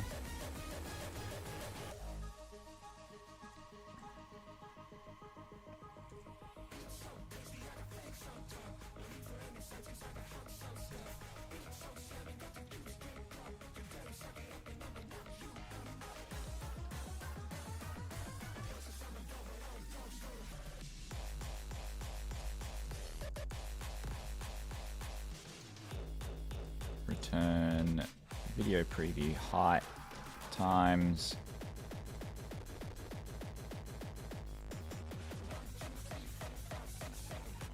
so now it should get the height of the frame and then resize it to the aspect ratio or not.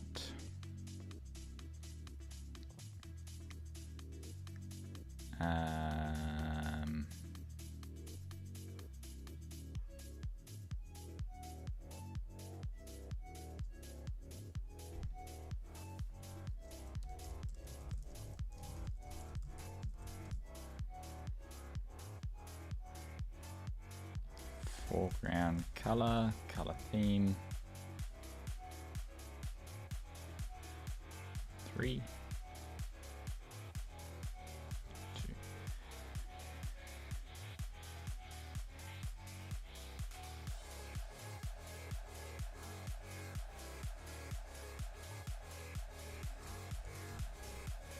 max height 300, maximum height 500.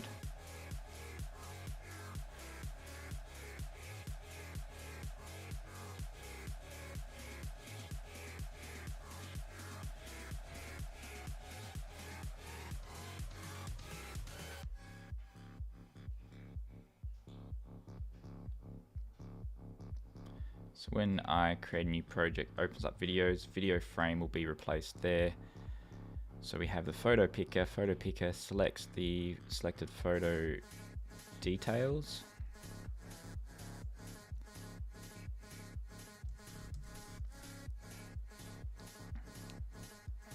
Selected photo details is set.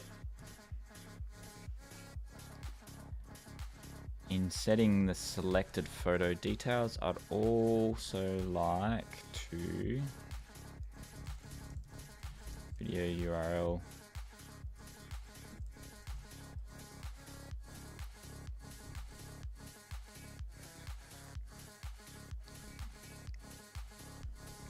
photo details.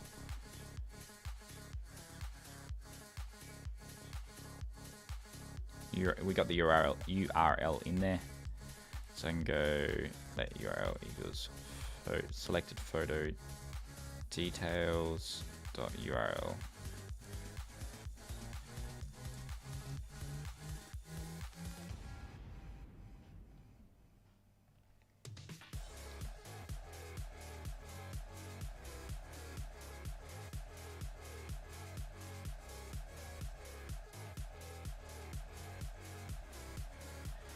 And I have a class that I've created for video, so let video URL equals video URL. URL is URL, not a conditional, so I don't need to make that there, that can go there. And we want to extract the first frame to video. So video frame equals video URL dot get frame at 0. Yeah, we'll get the first frame.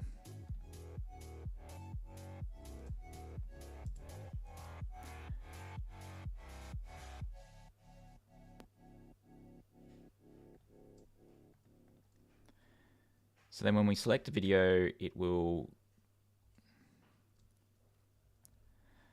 we'll do let first video frame that, and then we will set it to that. In this case, I will run it in the background.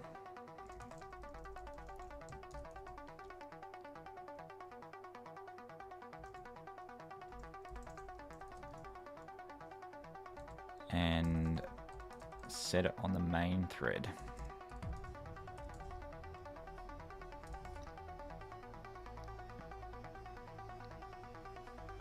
On here, when the video frame is set, it's resizable to fit. On up here, no, we'll do background. So that will be able to resize the width.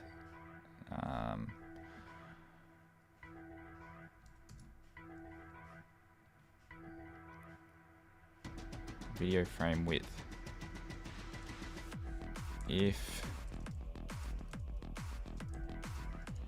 the video is already set, then we know what the width is going to be, because I've created a get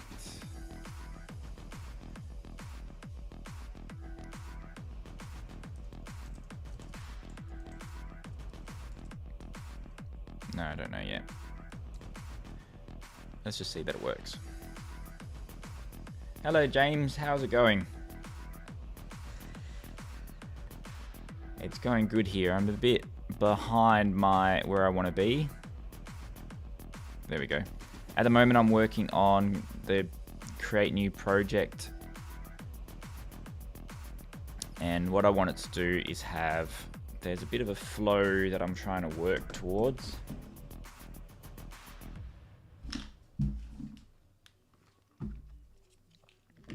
At the moment I'm working on selecting the photo. I want to have the main image here. It'll have the button to choose the image. So the image preview shows here. When you first load up the Create project, it will show the sheet with the selection of photos on device. If you do hit cancel, it'll show an empty box with the ability to choose.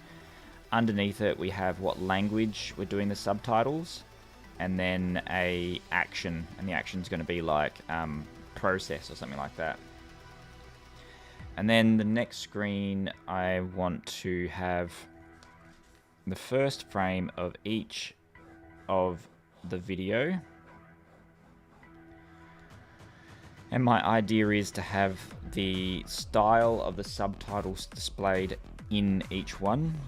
So theoretically, you can scroll down the page to see all of the styles that you want to select. Clicking that then brings you to the to editing it, to viewing it and exporting it.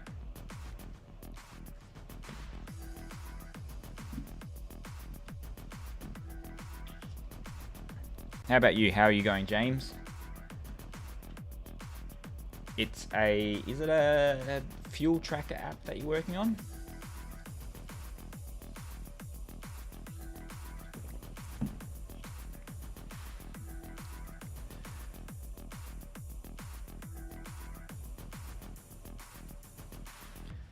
And I want this VStack. Do I want it to be the same width or height? Not as important, is it? But then underneath it, this is the button here.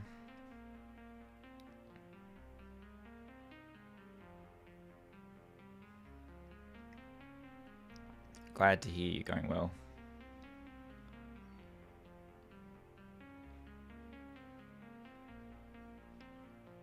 Underneath the button we have a button, and the action will be choose language.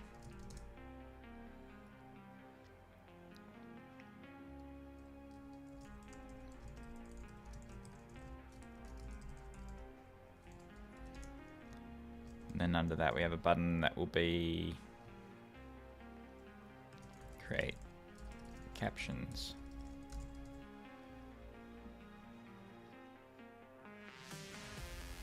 It's an invoice and application for my dad's agricultural business. He types each invoice out in Microsoft Word still, so it's time to bring him up to date with something custom.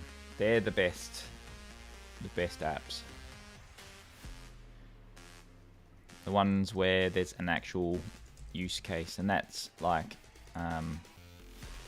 so many businesses you find we're in such a bubble in the tech world that we forget that so many businesses don't use software. They're still reliant on Excel or Word or Microsoft Access to do all of their data processing stuff. And when you see how inefficient it is, the fuel tracking is mostly to know when we need to order more tractor fuel for the big tank. That's awesome.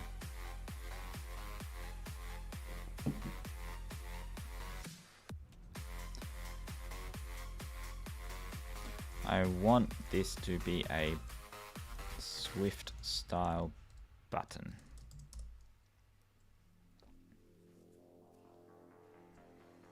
Button style bordered prominent. Is that what we're going with? Background color theme, background color theme.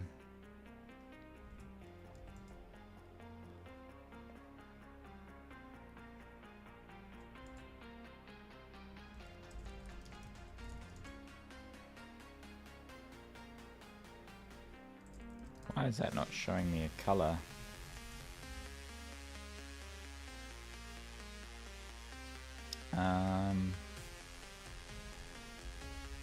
button style. I did create it on the create an empty project. We created a button here, bordered prominent.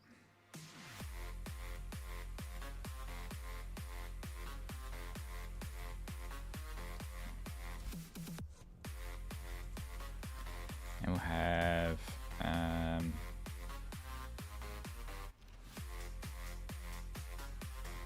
language. Why would that be setting that to white though? Maybe it's accent color. Theme. There we go.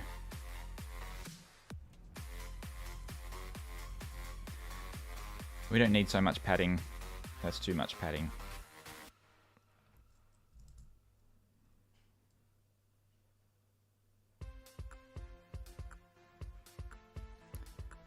Don't need that's so big. Language will be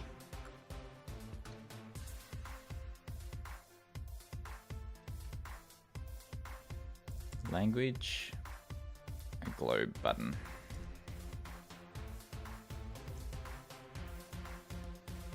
Kind of do need a bit more padding though, but I think the padding is too much. There's a lot of padding there.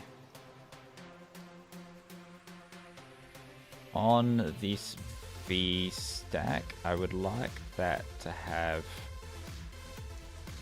horizontal padding.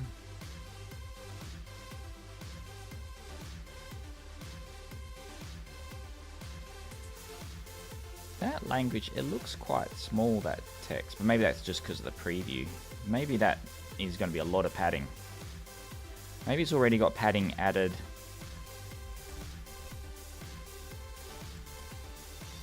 With the button, it doesn't.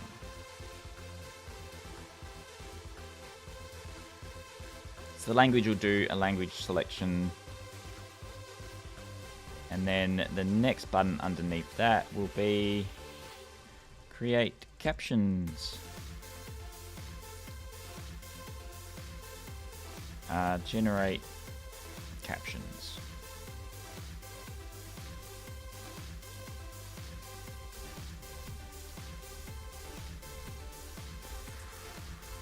Spacing 10 between those buttons. Accent color can be for the group there.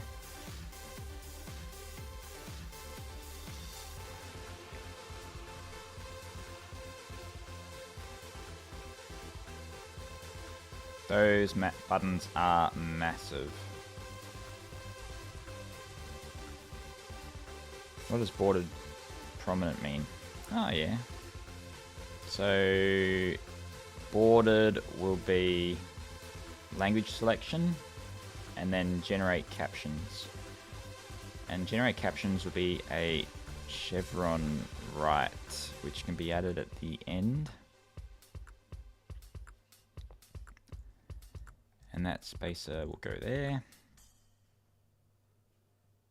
Generate captions, and then we've got the language selection. I've got room here to do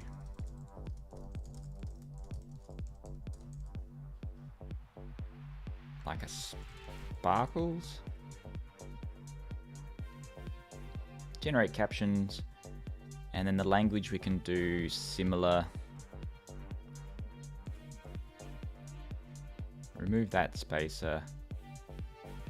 Move them there. And then the text will be current language.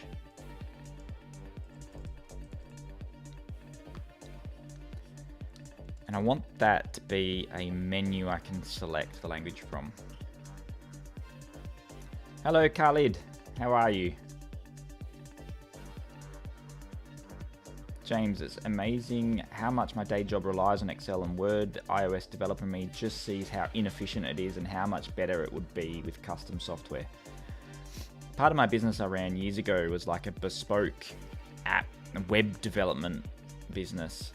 And so many times I'd come into a business to would look at their processes just to work out, they came in saying we need to automate this one thing and have this online form added. And I'd go in there and I'd see it working, especially insurance and finance-based businesses. They were running everything off really complicated access databases and spreadsheets. And I said to them,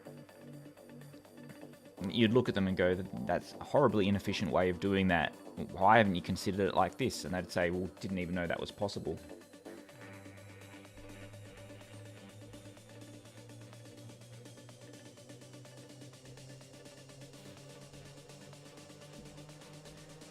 In my live auto captions, I have got a language manager. I created a language manager class. We can import that into here. Language manager. And language manager works.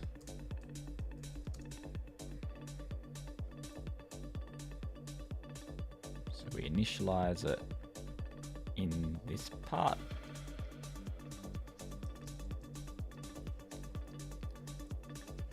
Language manager for each.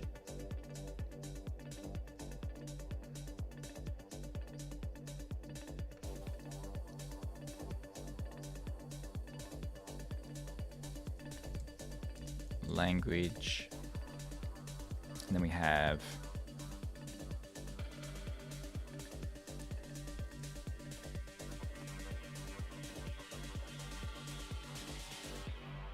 selected language.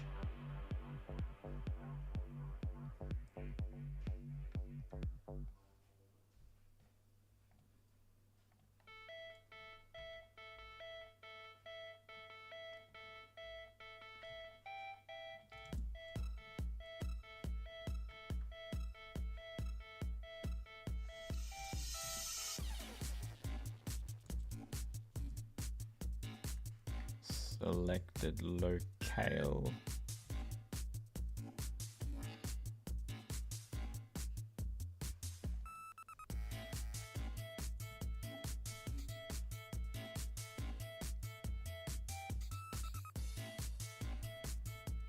We can remove that because we're not actually saving that just yet.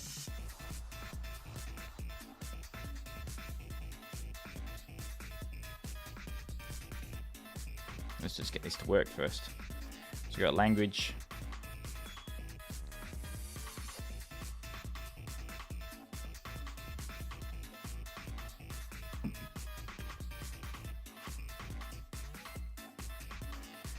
That sounds like a great job, although I'm sure it had its frustrations. Love finding new ways of doing things that are more efficient.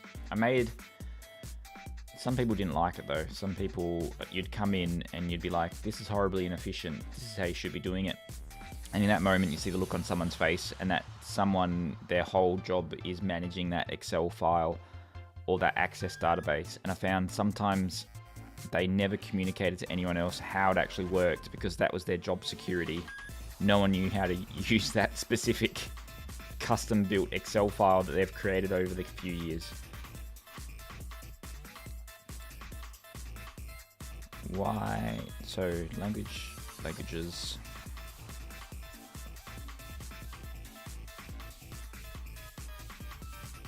Language manager. Populate. I need to populate the languages. So we'll do it on a peer of this one for now.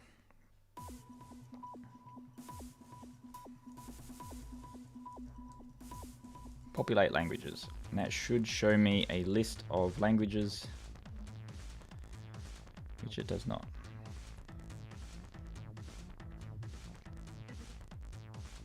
Does it work in the simulator?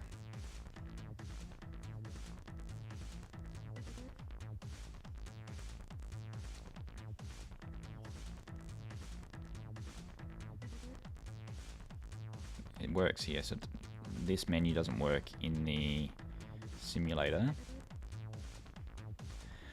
I'm actually not sure that that is too much of a concern, because what I might do, that's a long list that's kind of difficult to navigate. So I might make that, create a language selection view via navigation link destination language selection view.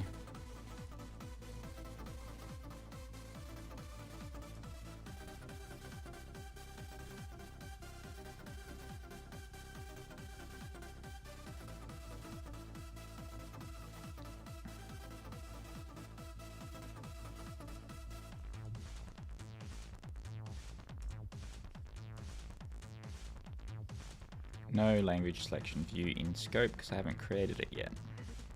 Template, SwiftUI, language selection view. Hello.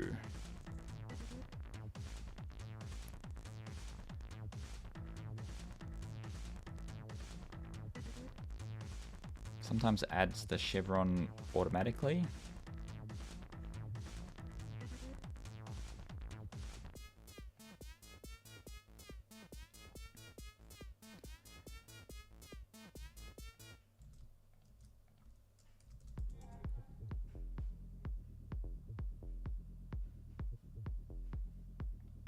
There we go.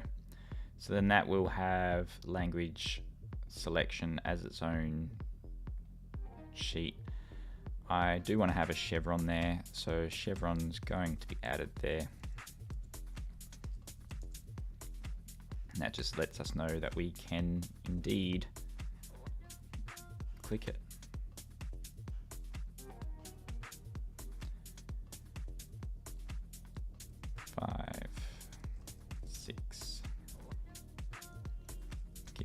Now, yeah, job security until we showed up.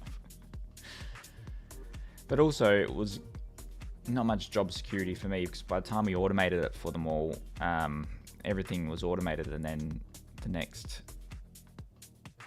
they no longer needed our services.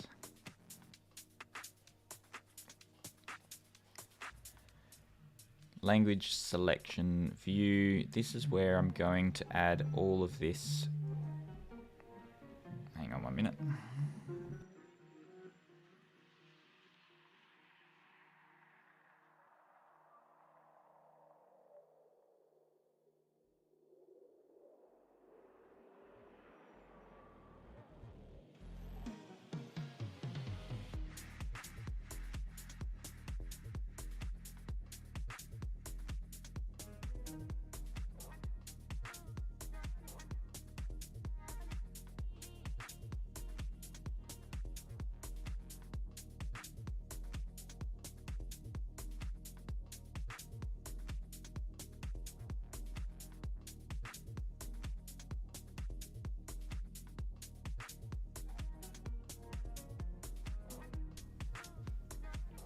I'm back. So I want to move all of the language code to this screen.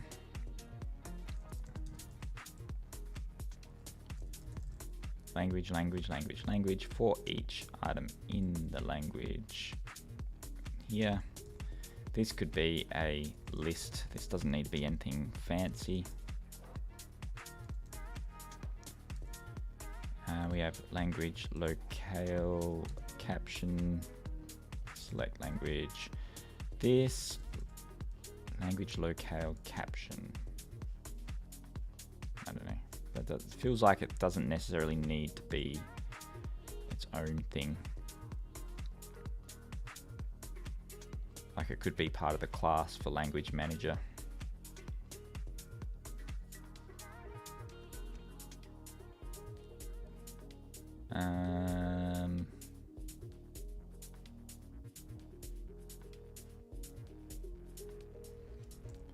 There's an on appear thing that happens. So have language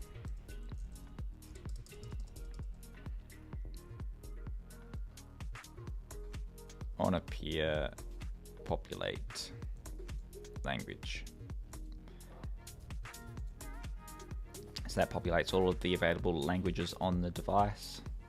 Or well, it should anyway.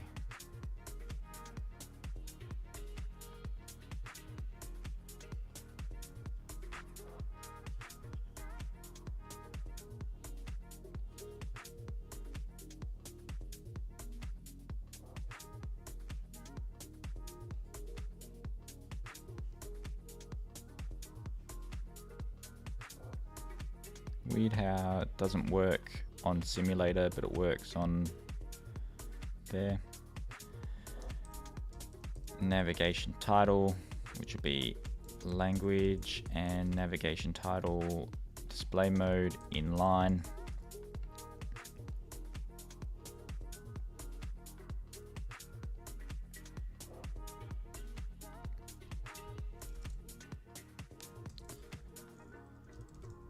So select language, we can probably just have that select language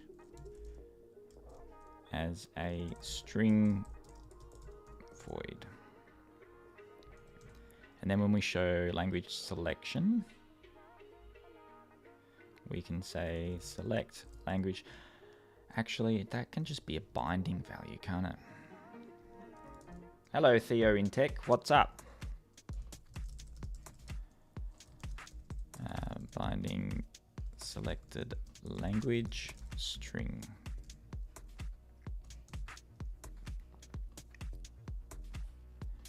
If selected language is empty,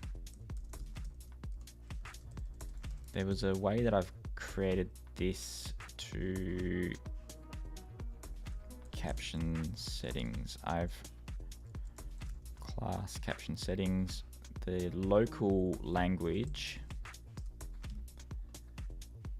I've created some function to grab the device's local language if it's not set.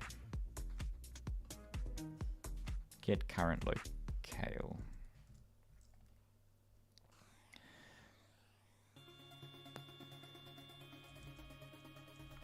Selected language equals get current locale.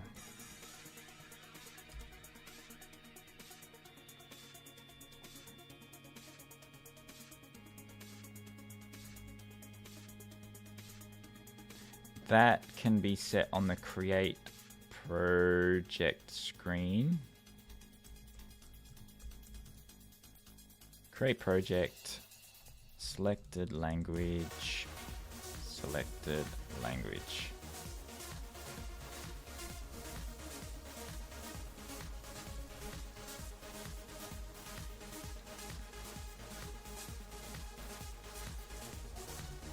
If selected language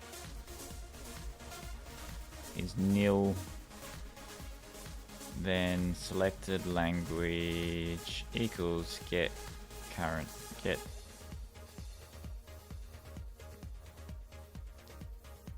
selected language equals get current locale.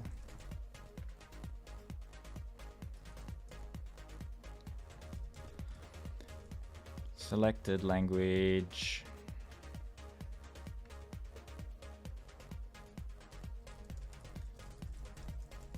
selected language string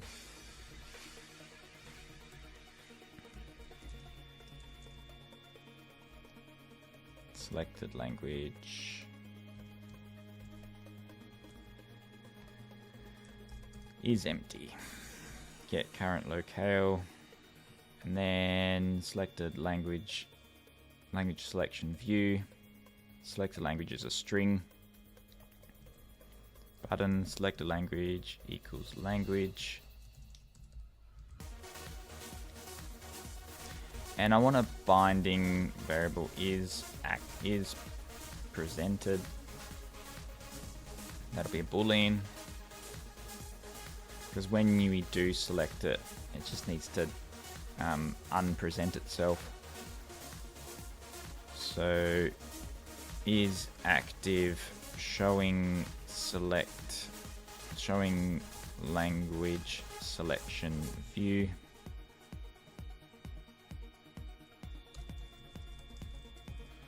Showing language selection view, boolean false.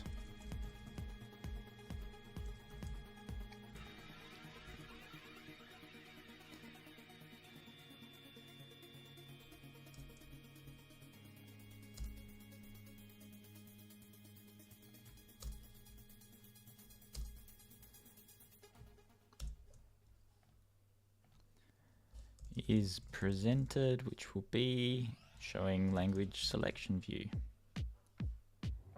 So ideally now when we select a language, it'll fail. Is presented, it's a constant as true on the preview. Selected language will be English AU. Needs to be binding. Selected language English AU.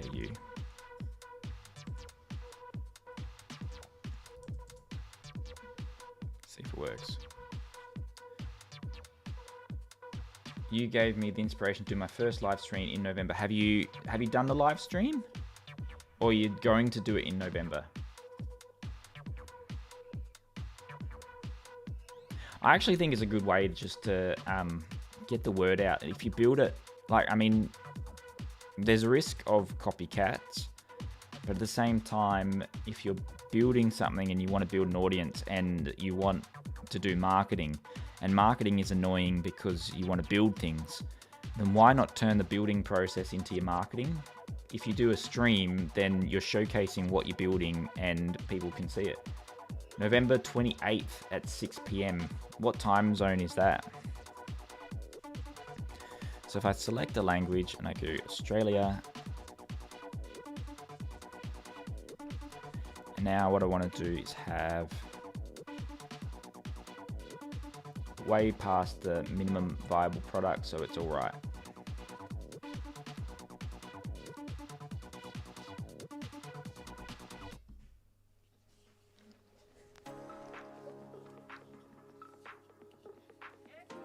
Eastern time, like in the United States, because I'm in Australia. We've got Eastern time in Australia as well.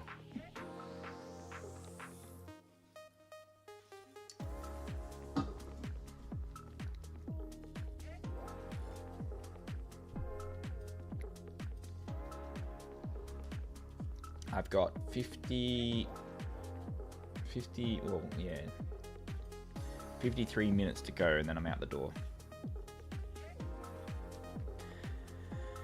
I'm dad taxi. They call you mum taxi when you're a mum. I'm dad taxi this afternoon. Toronto, New York time. I got to schedule that in. What time would that be in Australia? 6 p.m. New York time. So like an hour from now. So at the moment it's 2 hours from now. So it's 8 p.m. in New York at the moment. So 6 p.m. will be...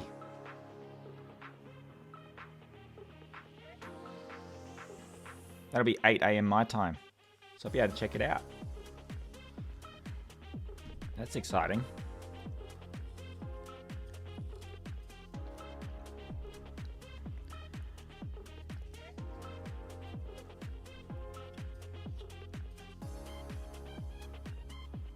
Oh,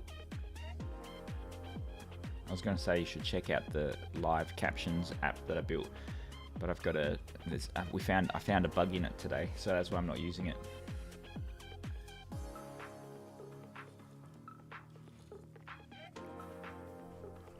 Selected languages. What I want to do is, if it is, let's do H stack spacing 4. If selected language equals language. Then I'll show an image. I think it's called checkmark.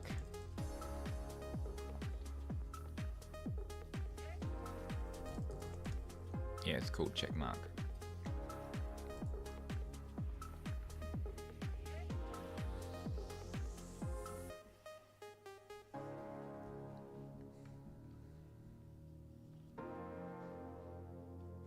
There we go. So we got English. The selected language we should probably put at the top.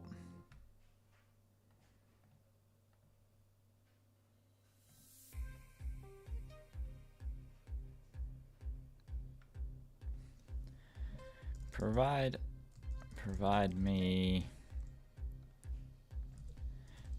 an array of the most common language codes for English speaking apps. Example, common languages.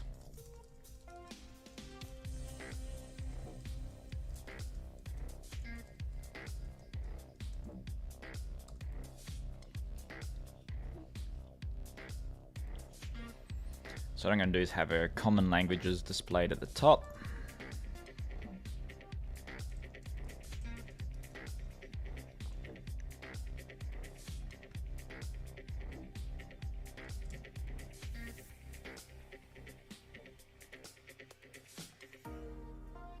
So I have common languages, self language, selected language, and that way we'll have, that'll be its own section. I've got to put that as a section.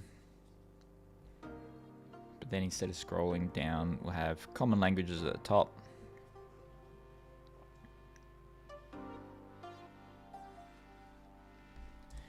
If language manager.languages contains language, if it's available on the device, then we display it. Section.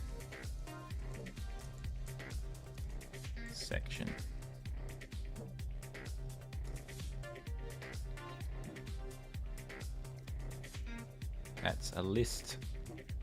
We'll put that there.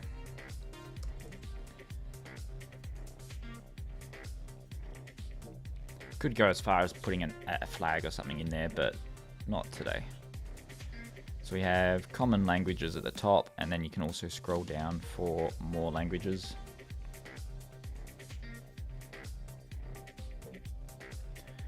So I'm going to select United States or select Australia.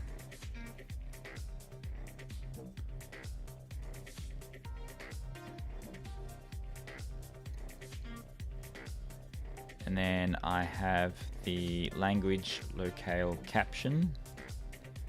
So I have English, which will be,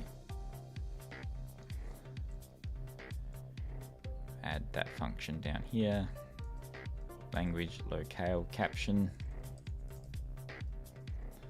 text language locale caption. And what are you working on, Theo? What will you be streaming?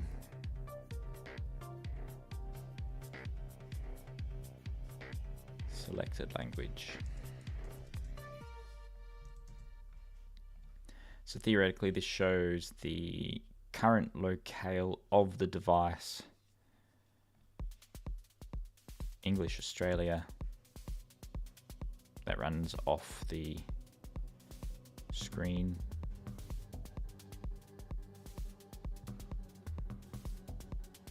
What's the longest one? United Arab Emirates. I'm going to shorten that a bit. So we have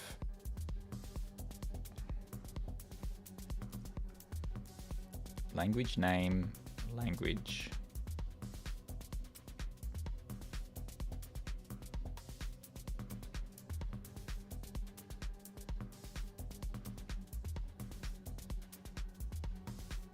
We'll just call it language name.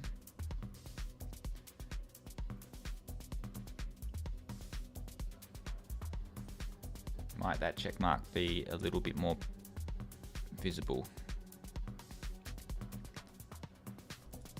check mark. Accent, foreground color, theme, maybe making it purple.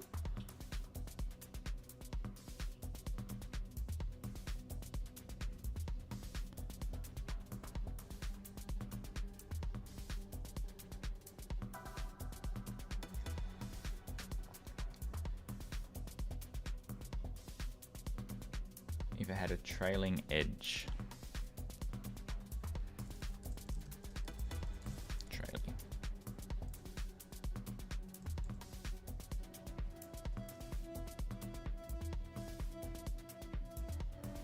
Had some feedback. Not sure if you added it in the new update, but the words list in the settings when you go to add new trigger words needs a scroll bar. Does it?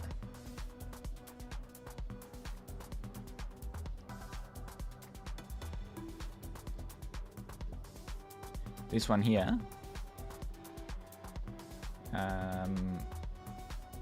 so go to trigger, that has a scroll bar, so there should be a scroll bar. That one there, that one there.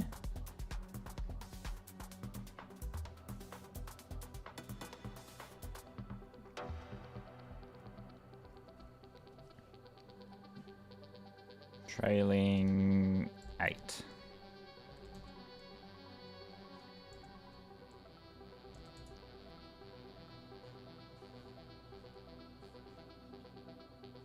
You're right though, it was getting lost in the mess, in the list of, yeah, I think that works. Oh, actually, do you know what I should do?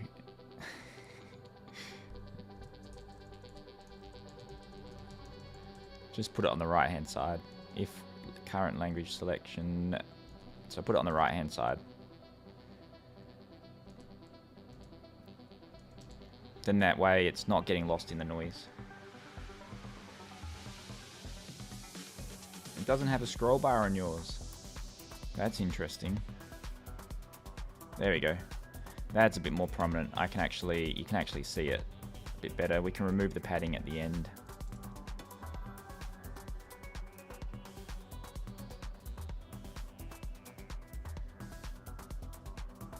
What I meant originally is putting it on the right of the row. Yeah, that makes a lot more sense. That's where it is now.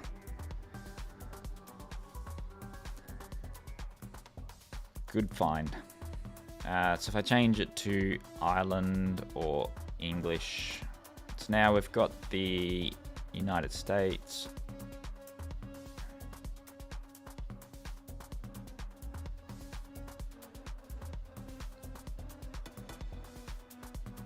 Actually, we don't need language to be said there, because we know that that says language just by putting that there like that. And then we got a bit more space to play with. Perfect, says James. Great. English.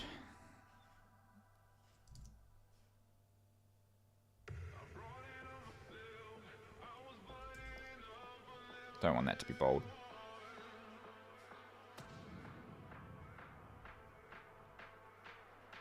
So there we are, we got English Australia, we want the spacing to be a bit bigger, I think. 8. 8.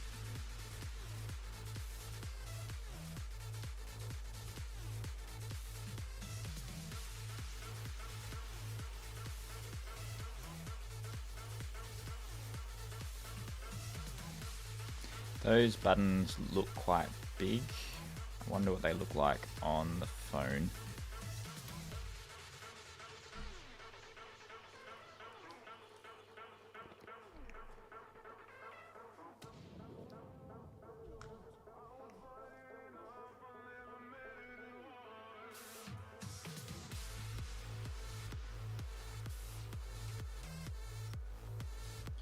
This camera shows a bit of interlacing on the screen or something.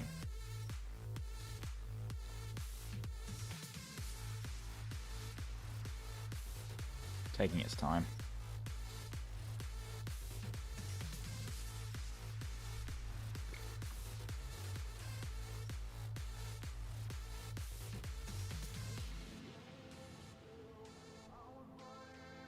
There we go. Create new project. And those buttons are decent size. I don't mind them. United States. Australia. It's defaulting to United States. I've actually set my locale to United States. My location to United States because the new what's it? Apple Intelligence only works if your device is set to United States. So English United States default, and then I generate captions. I can only generate captions if I've got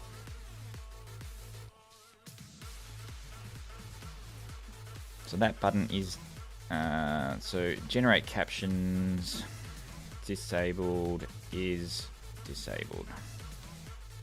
We'll have private variable is disabled.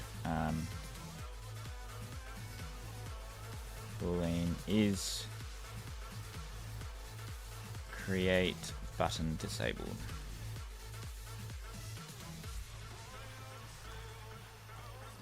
Because in that case I hadn't actually selected a photo yet. So if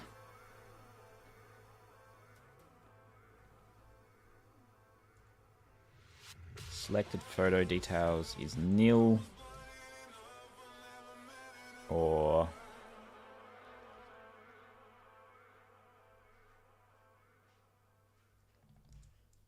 selected language is empty, return true, return false. Neaten that up a bit.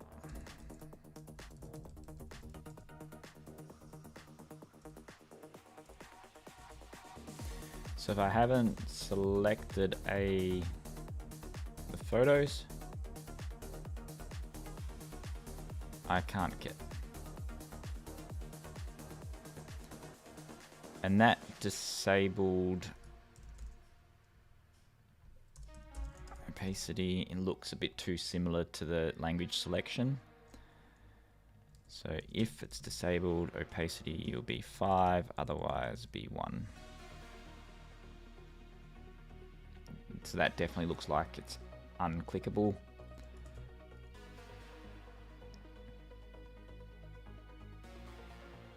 There we go. Then we can select a video.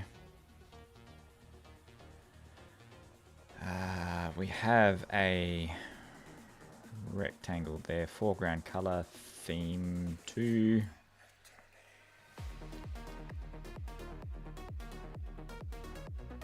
Which should be a really light color. Rectangle, foreground color, clear.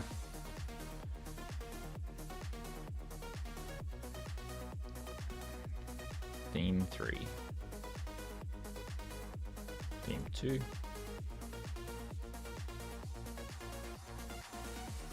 And then in the middle of all of this, it will have an image for photo selection.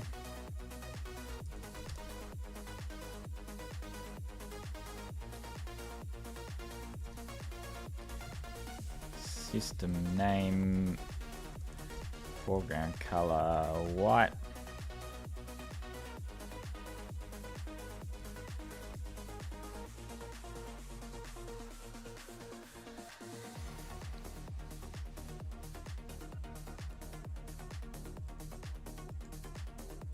Make that 80. Make that 90. And I had it's easier if I just find the arrow up, down. No.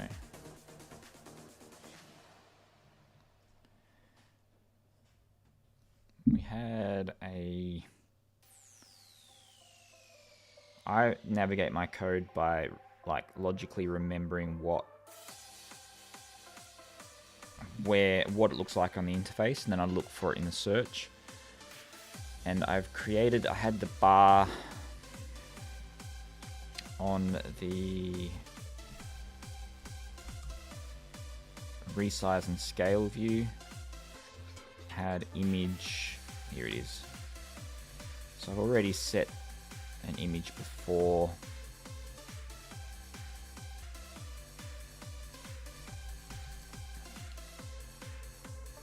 With like a transparent background, we'll make it 90. Because ideally when it's replaced with a photo, you can still see the bar to change it.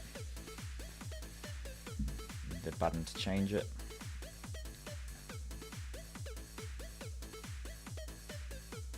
Yeah, I think the buttons are a good size, James. On the preview here, they look a bit small. That's to be expected. On the simulator, they look a bit big, but on device, they look normal size.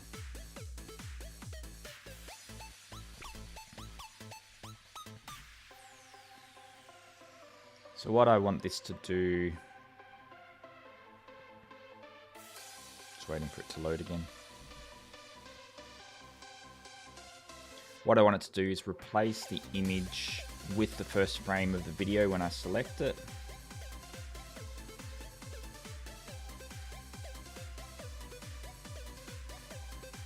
Which it does. So that replaces it, and then it has the watermark to change it.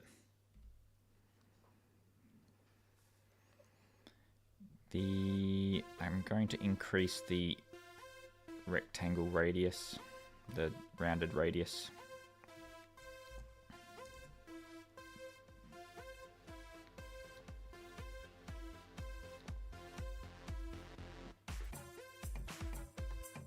It's looking nice. I like it.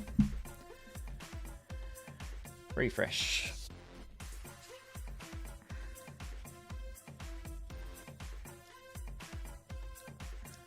We can remove that button at the top because that does nothing.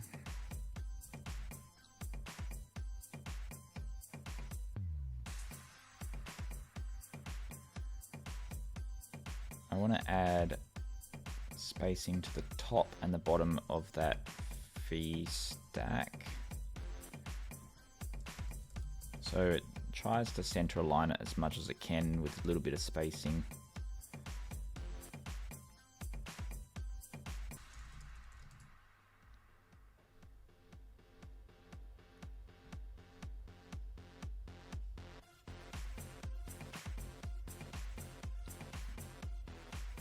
Don't know, we'll see how that goes.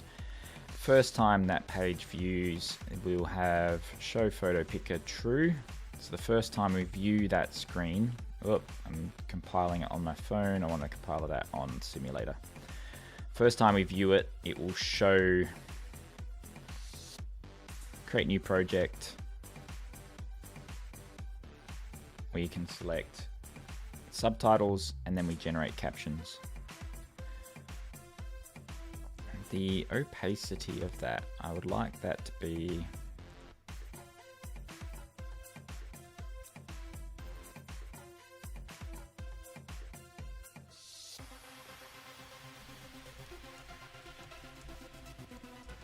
if there's no preview image, it will show at 1.0. Otherwise, it'll show at 0.5.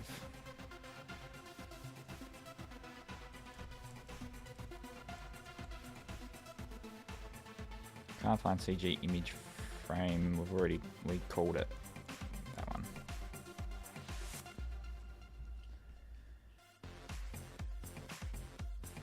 Total pebcac issue. I just needed to scroll on the trackpad with 2 fingers for the scroll wheel to pop up. I'm not very proficient Mac user.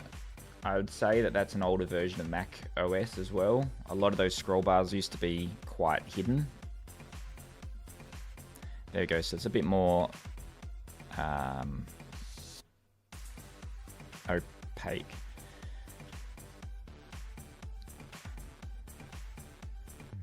Probably make it even more, so.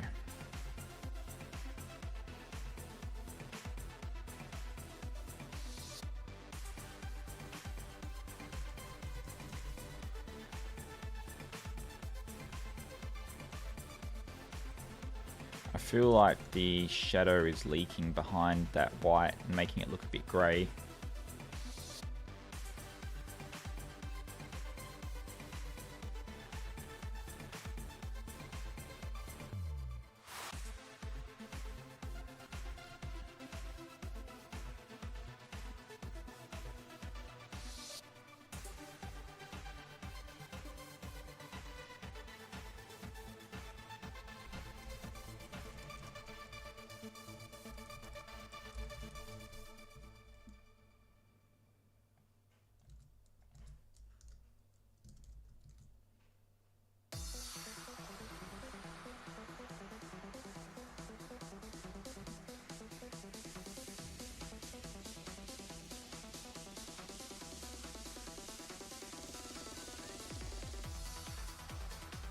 Whoa.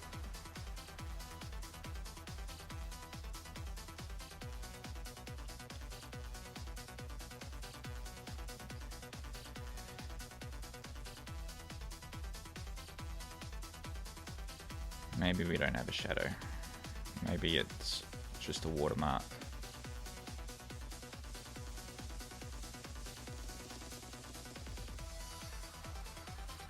Actually, that is the same color. Shadow can return there.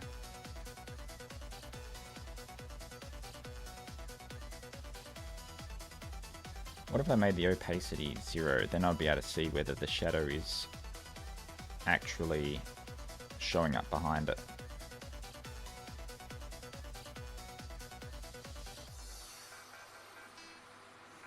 No, that didn't work as I expected.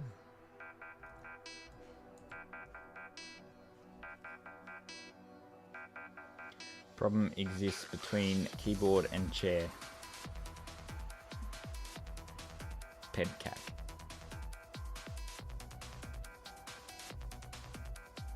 I get so caught up on these little details, but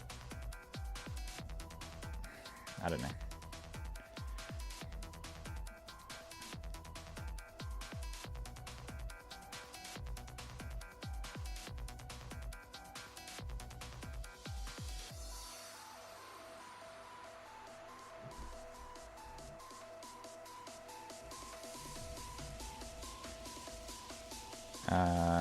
Else, we just have the... I don't want the watermark there at all. It's going to just disappear.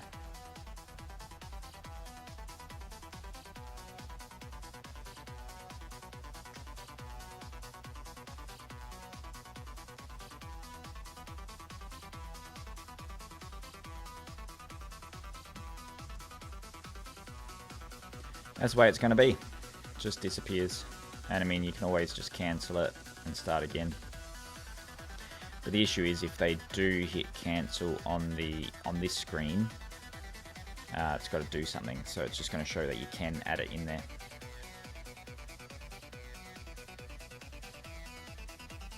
Create new project. Select the language. When I click generate captions, I want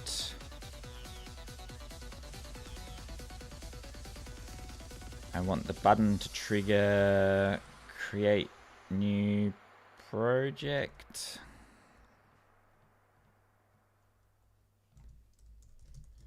Animation sequence in, which will trigger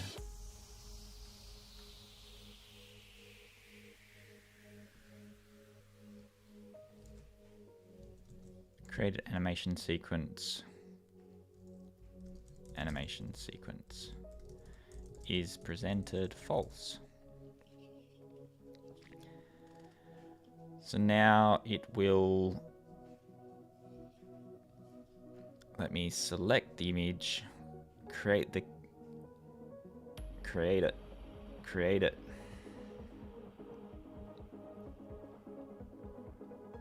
Is it triggering animation sequence completion? Not triggering completion.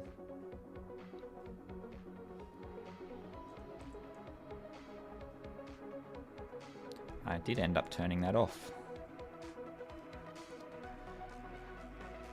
But also I've got to add generating subtitles into that component.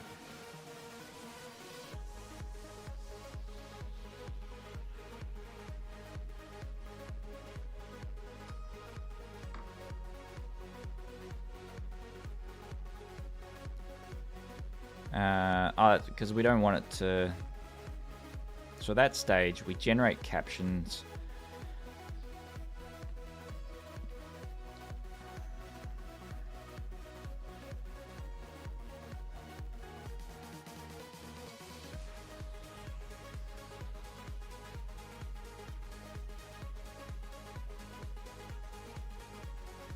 Now we want it to show selecting the style before we do that. I just click clear all and that opened up that one. The hit box is a bit big. Generate captions. At the moment, that goes straight to the default style. Now I've got 25 minutes to decide whether I do the next bit or not. I don't think I got enough time. So I've been able to get this layout done, and I wanted to get this bit done today, the selection of the subtitles. That's going to have to not be done. So I can select the photo. At the moment I can choose the language, but it's not setting the language. It's not generating subtitles with the language. So the flow is select photo, language.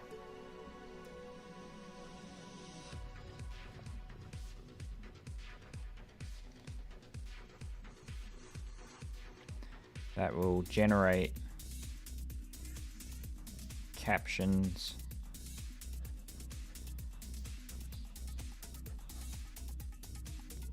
Like a spinning wheel.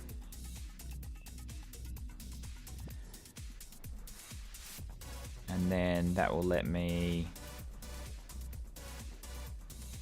select a style. And I'm gonna, yeah. This step, when it's selecting, when it's generating the captions, doesn't necessarily need to generate all of the captions in this loading phase. It can just generate the first lot.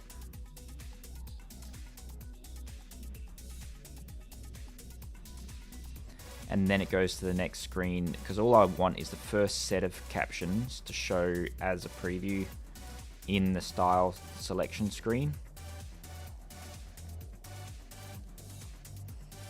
So I've done this one.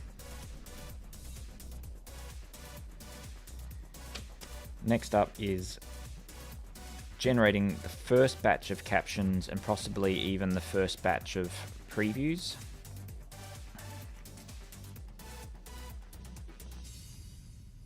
So I could probably get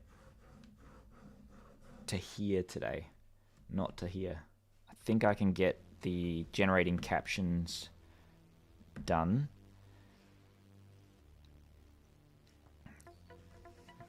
Choose language, we've got that. But I'm not going to get to the previewing of styles. So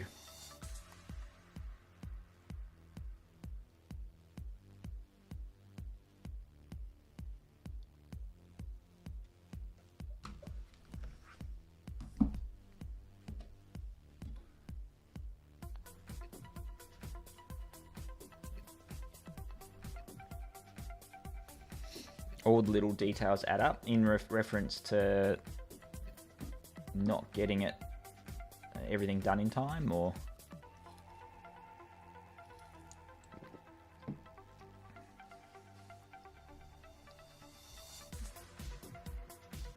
because I was really hoping, but at the beginning of the week I was really hopeful that I could get this at a stage where I'm at a stage of releasing it by the end of the week.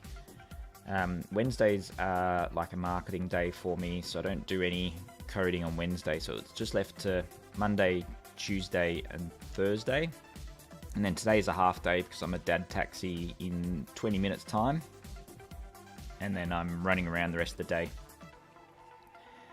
And then Monday I'm a dad taxi, and so every alternate week I either have Friday dad taxi or Monday dad taxis. The next time I can revisit this is Tuesday. So I was really hoping to get as much done as I could. But this is an app that, like, I don't want to release something that's bad. It needs to work. It needs to be fully tested. And then I've got that bug coming up in the live captions that's going to really frustrate me. I might test it off stream to see if it is a CPU thing.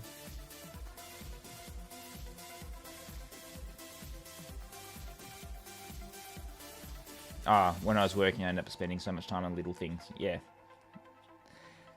Well, that does kind of tie into the fact that I'd spent a lot more time building stuff this week than I anticipated. It took a lot more time to build the stuff. But I don't want to rush it. I want to put the time in, but I don't want to create something that's bad. Because I really want this one to work because I like it. Generate captions.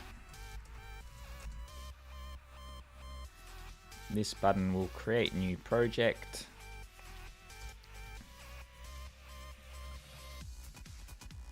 And we have progress view on video editor view. Is loading subtitles, because we're going to pull the is loading subtitles component out.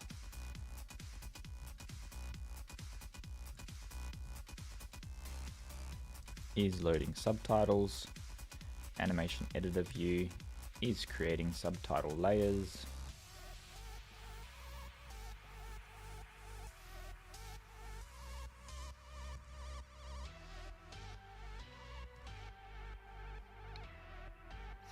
Create subtitle layers.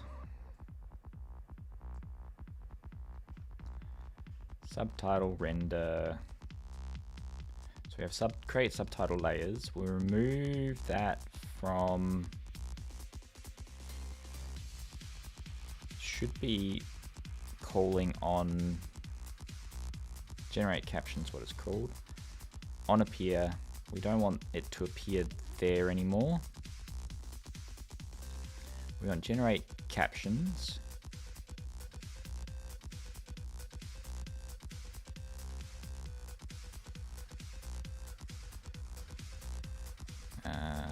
To do this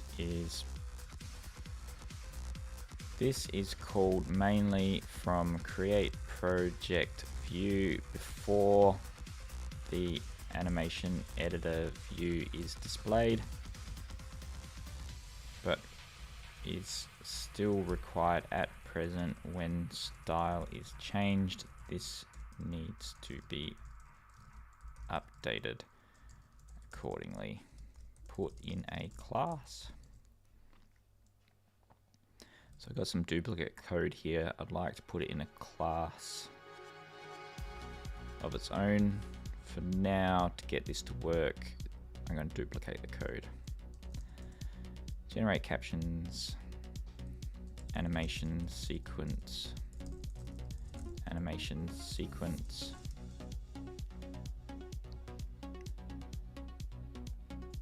Can't find subtitle generator. Subtitle generator.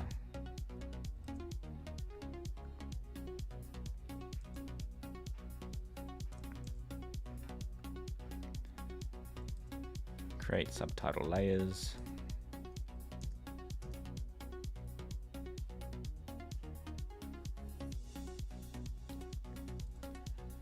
Create subtitle layers. Another issue of duplicating code a little bit is creating subtitle layers. We don't need that. Animation sequence, animation sequence. Self animation sequence. We say that's completion. Animation sequence animation sequence. And then on completion, so generate captions, completion,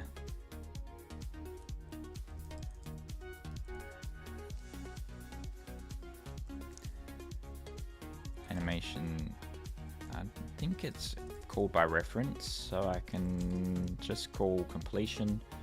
We'll say completion. Completion is implicitly non-escaping. Create subtitle layers. Completion.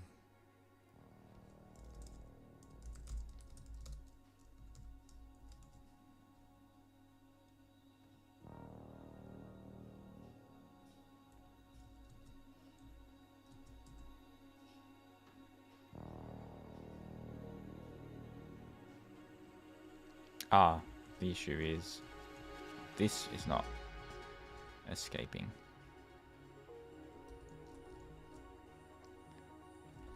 Escaping completion.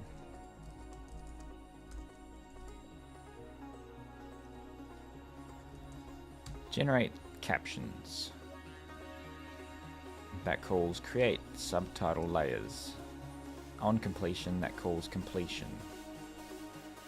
Generate captions. So when I say generate captions, I want the button to create new project, generate captions, animation sequence, and then it will load created animation sequence there.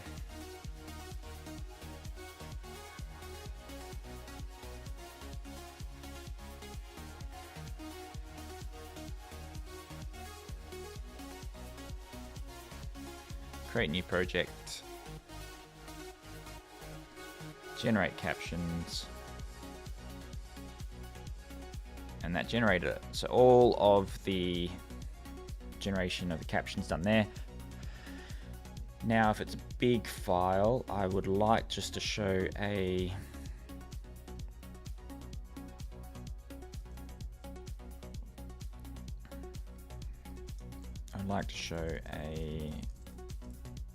generating subtitles. Is generating subtitles false?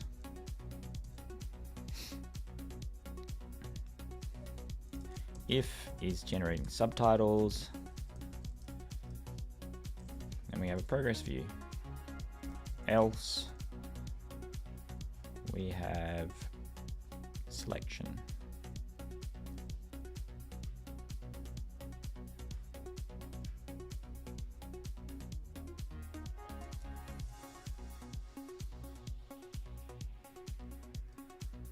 Don't need the menu anymore.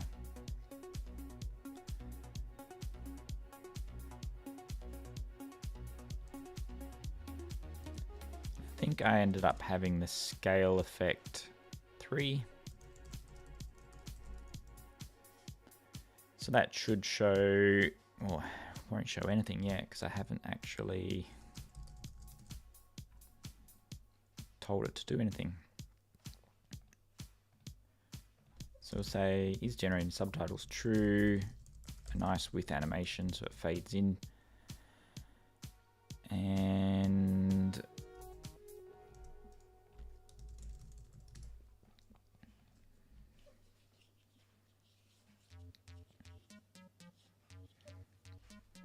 might sleep on it a bit to replicate what it would actually look like. A 5-second delay.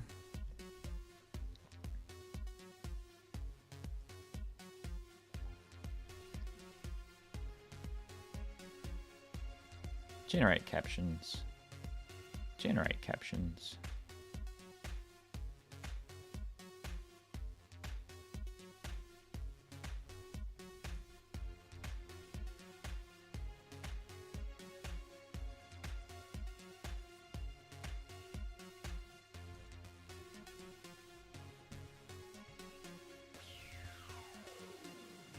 not doing anything.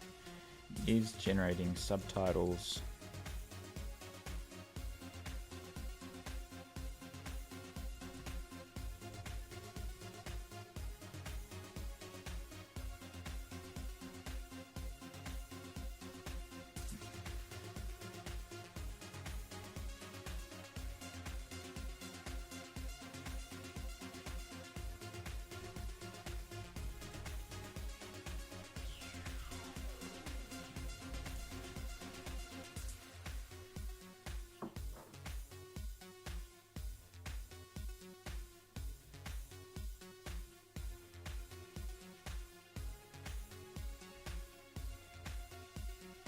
Too big.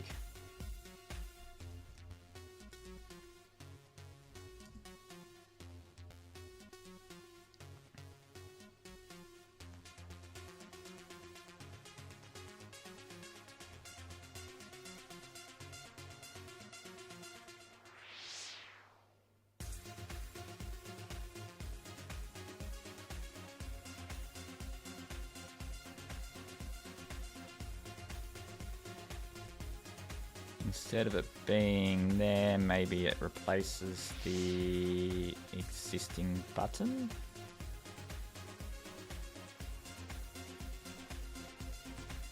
Generate subtitles. Oh, we call it generating captions. If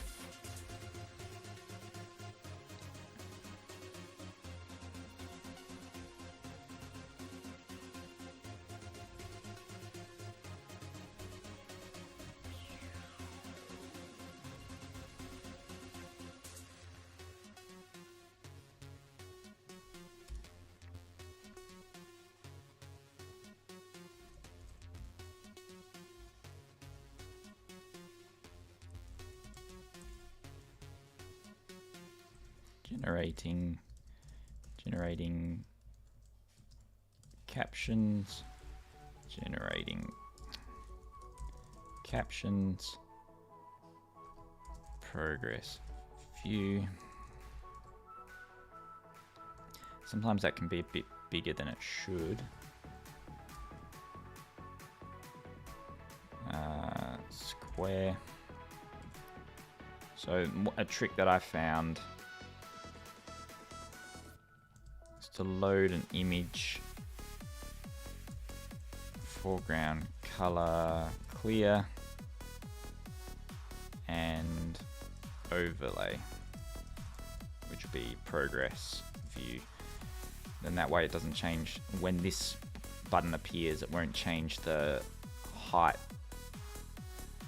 of the button.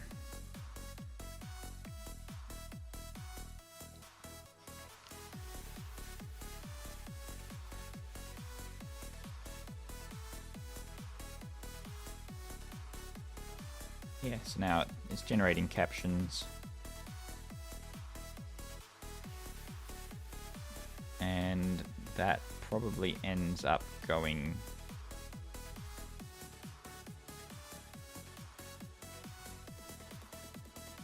over the sparkles,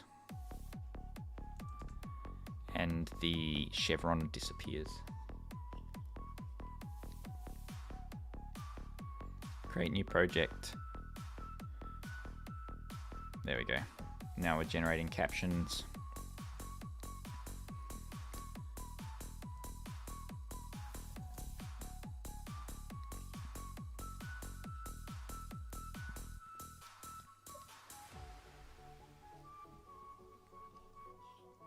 And for the time being, that defaults to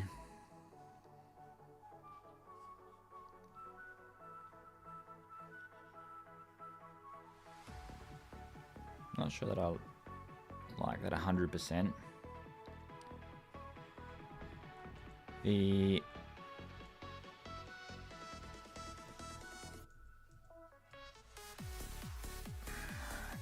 It feels more logical for that to be on the right hand side,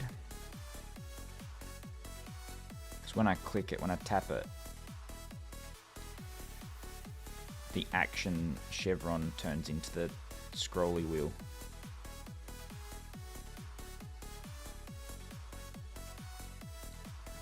I mean, it doesn't make too much of an issue on smaller ones, but then bigger videos are going to cause a bit of a headache. Well, not a headache, but you're going to see it. Yeah, I don't know.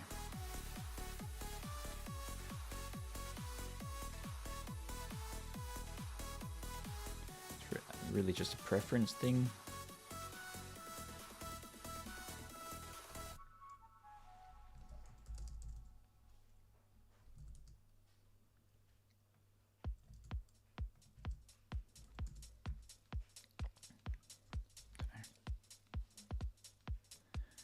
So that brings me 5 minutes until I'm out the door. I think I'm calling it, that's it there.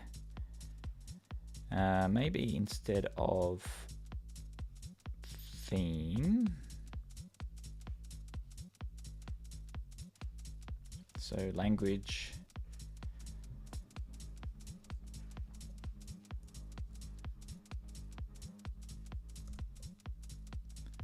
so I want to we have navigation link.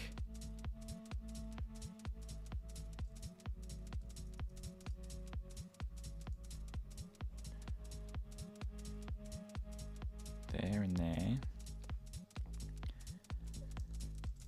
Disabled is generating subtitles, and we will have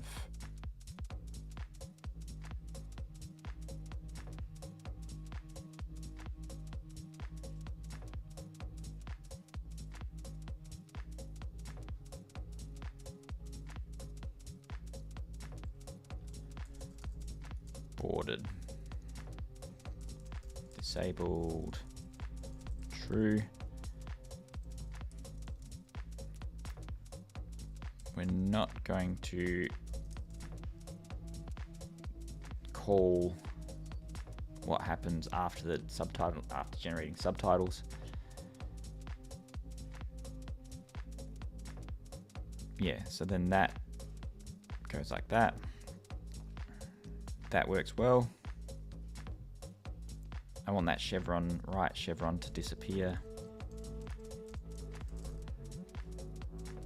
If not is generating subtitles, then that chevron on the right doesn't appear.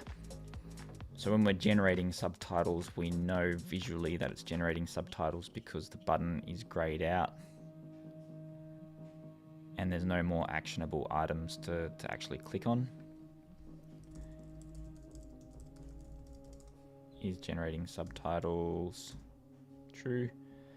For this short clip, doesn't make much of a difference because it's only displayed for a couple of seconds that it's generating subtitles.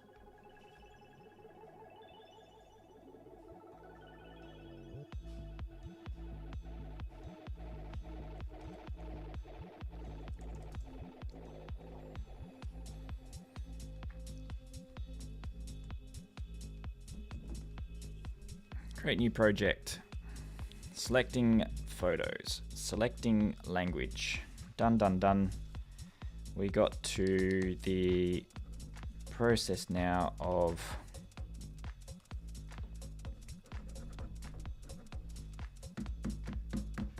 generating subtitles on that screen. Going to do some optimization of that so it only generates one lot of subtitles at first. Next lot of coding is selecting the style. This is something that I've been meaning to get at all week. Lags the stream. It's something that I wanted to do off stream. I haven't had time. Every ounce of coding I've done has actually been on stream, and then afterwards it's life with kids and family. So the next lot of work I need to do, and I might do a bit of this over, if I get a spare chance, I don't know. But I might do some of this stuff when the kids are in bed. But otherwise, my original checklist that I created, revisiting styles, that's what I wanted to get to here. Optimization, that's after all of this is done. And then I've got cleanup, and cleanup is just going through all those little bugs that I've found along the way. That cleanup list actually went over to a different page over here. So I've got my little scratch pad has quite a few tasks to get done. But that's it for me. I've got 1 minute until I got to be out the door, and I'm now out of streaming mode, out of coding mode, and I'm into dad taxi mode. So if you're driving around Melbourne, beware. I'm going to be on the road. Thanks for tuning in, and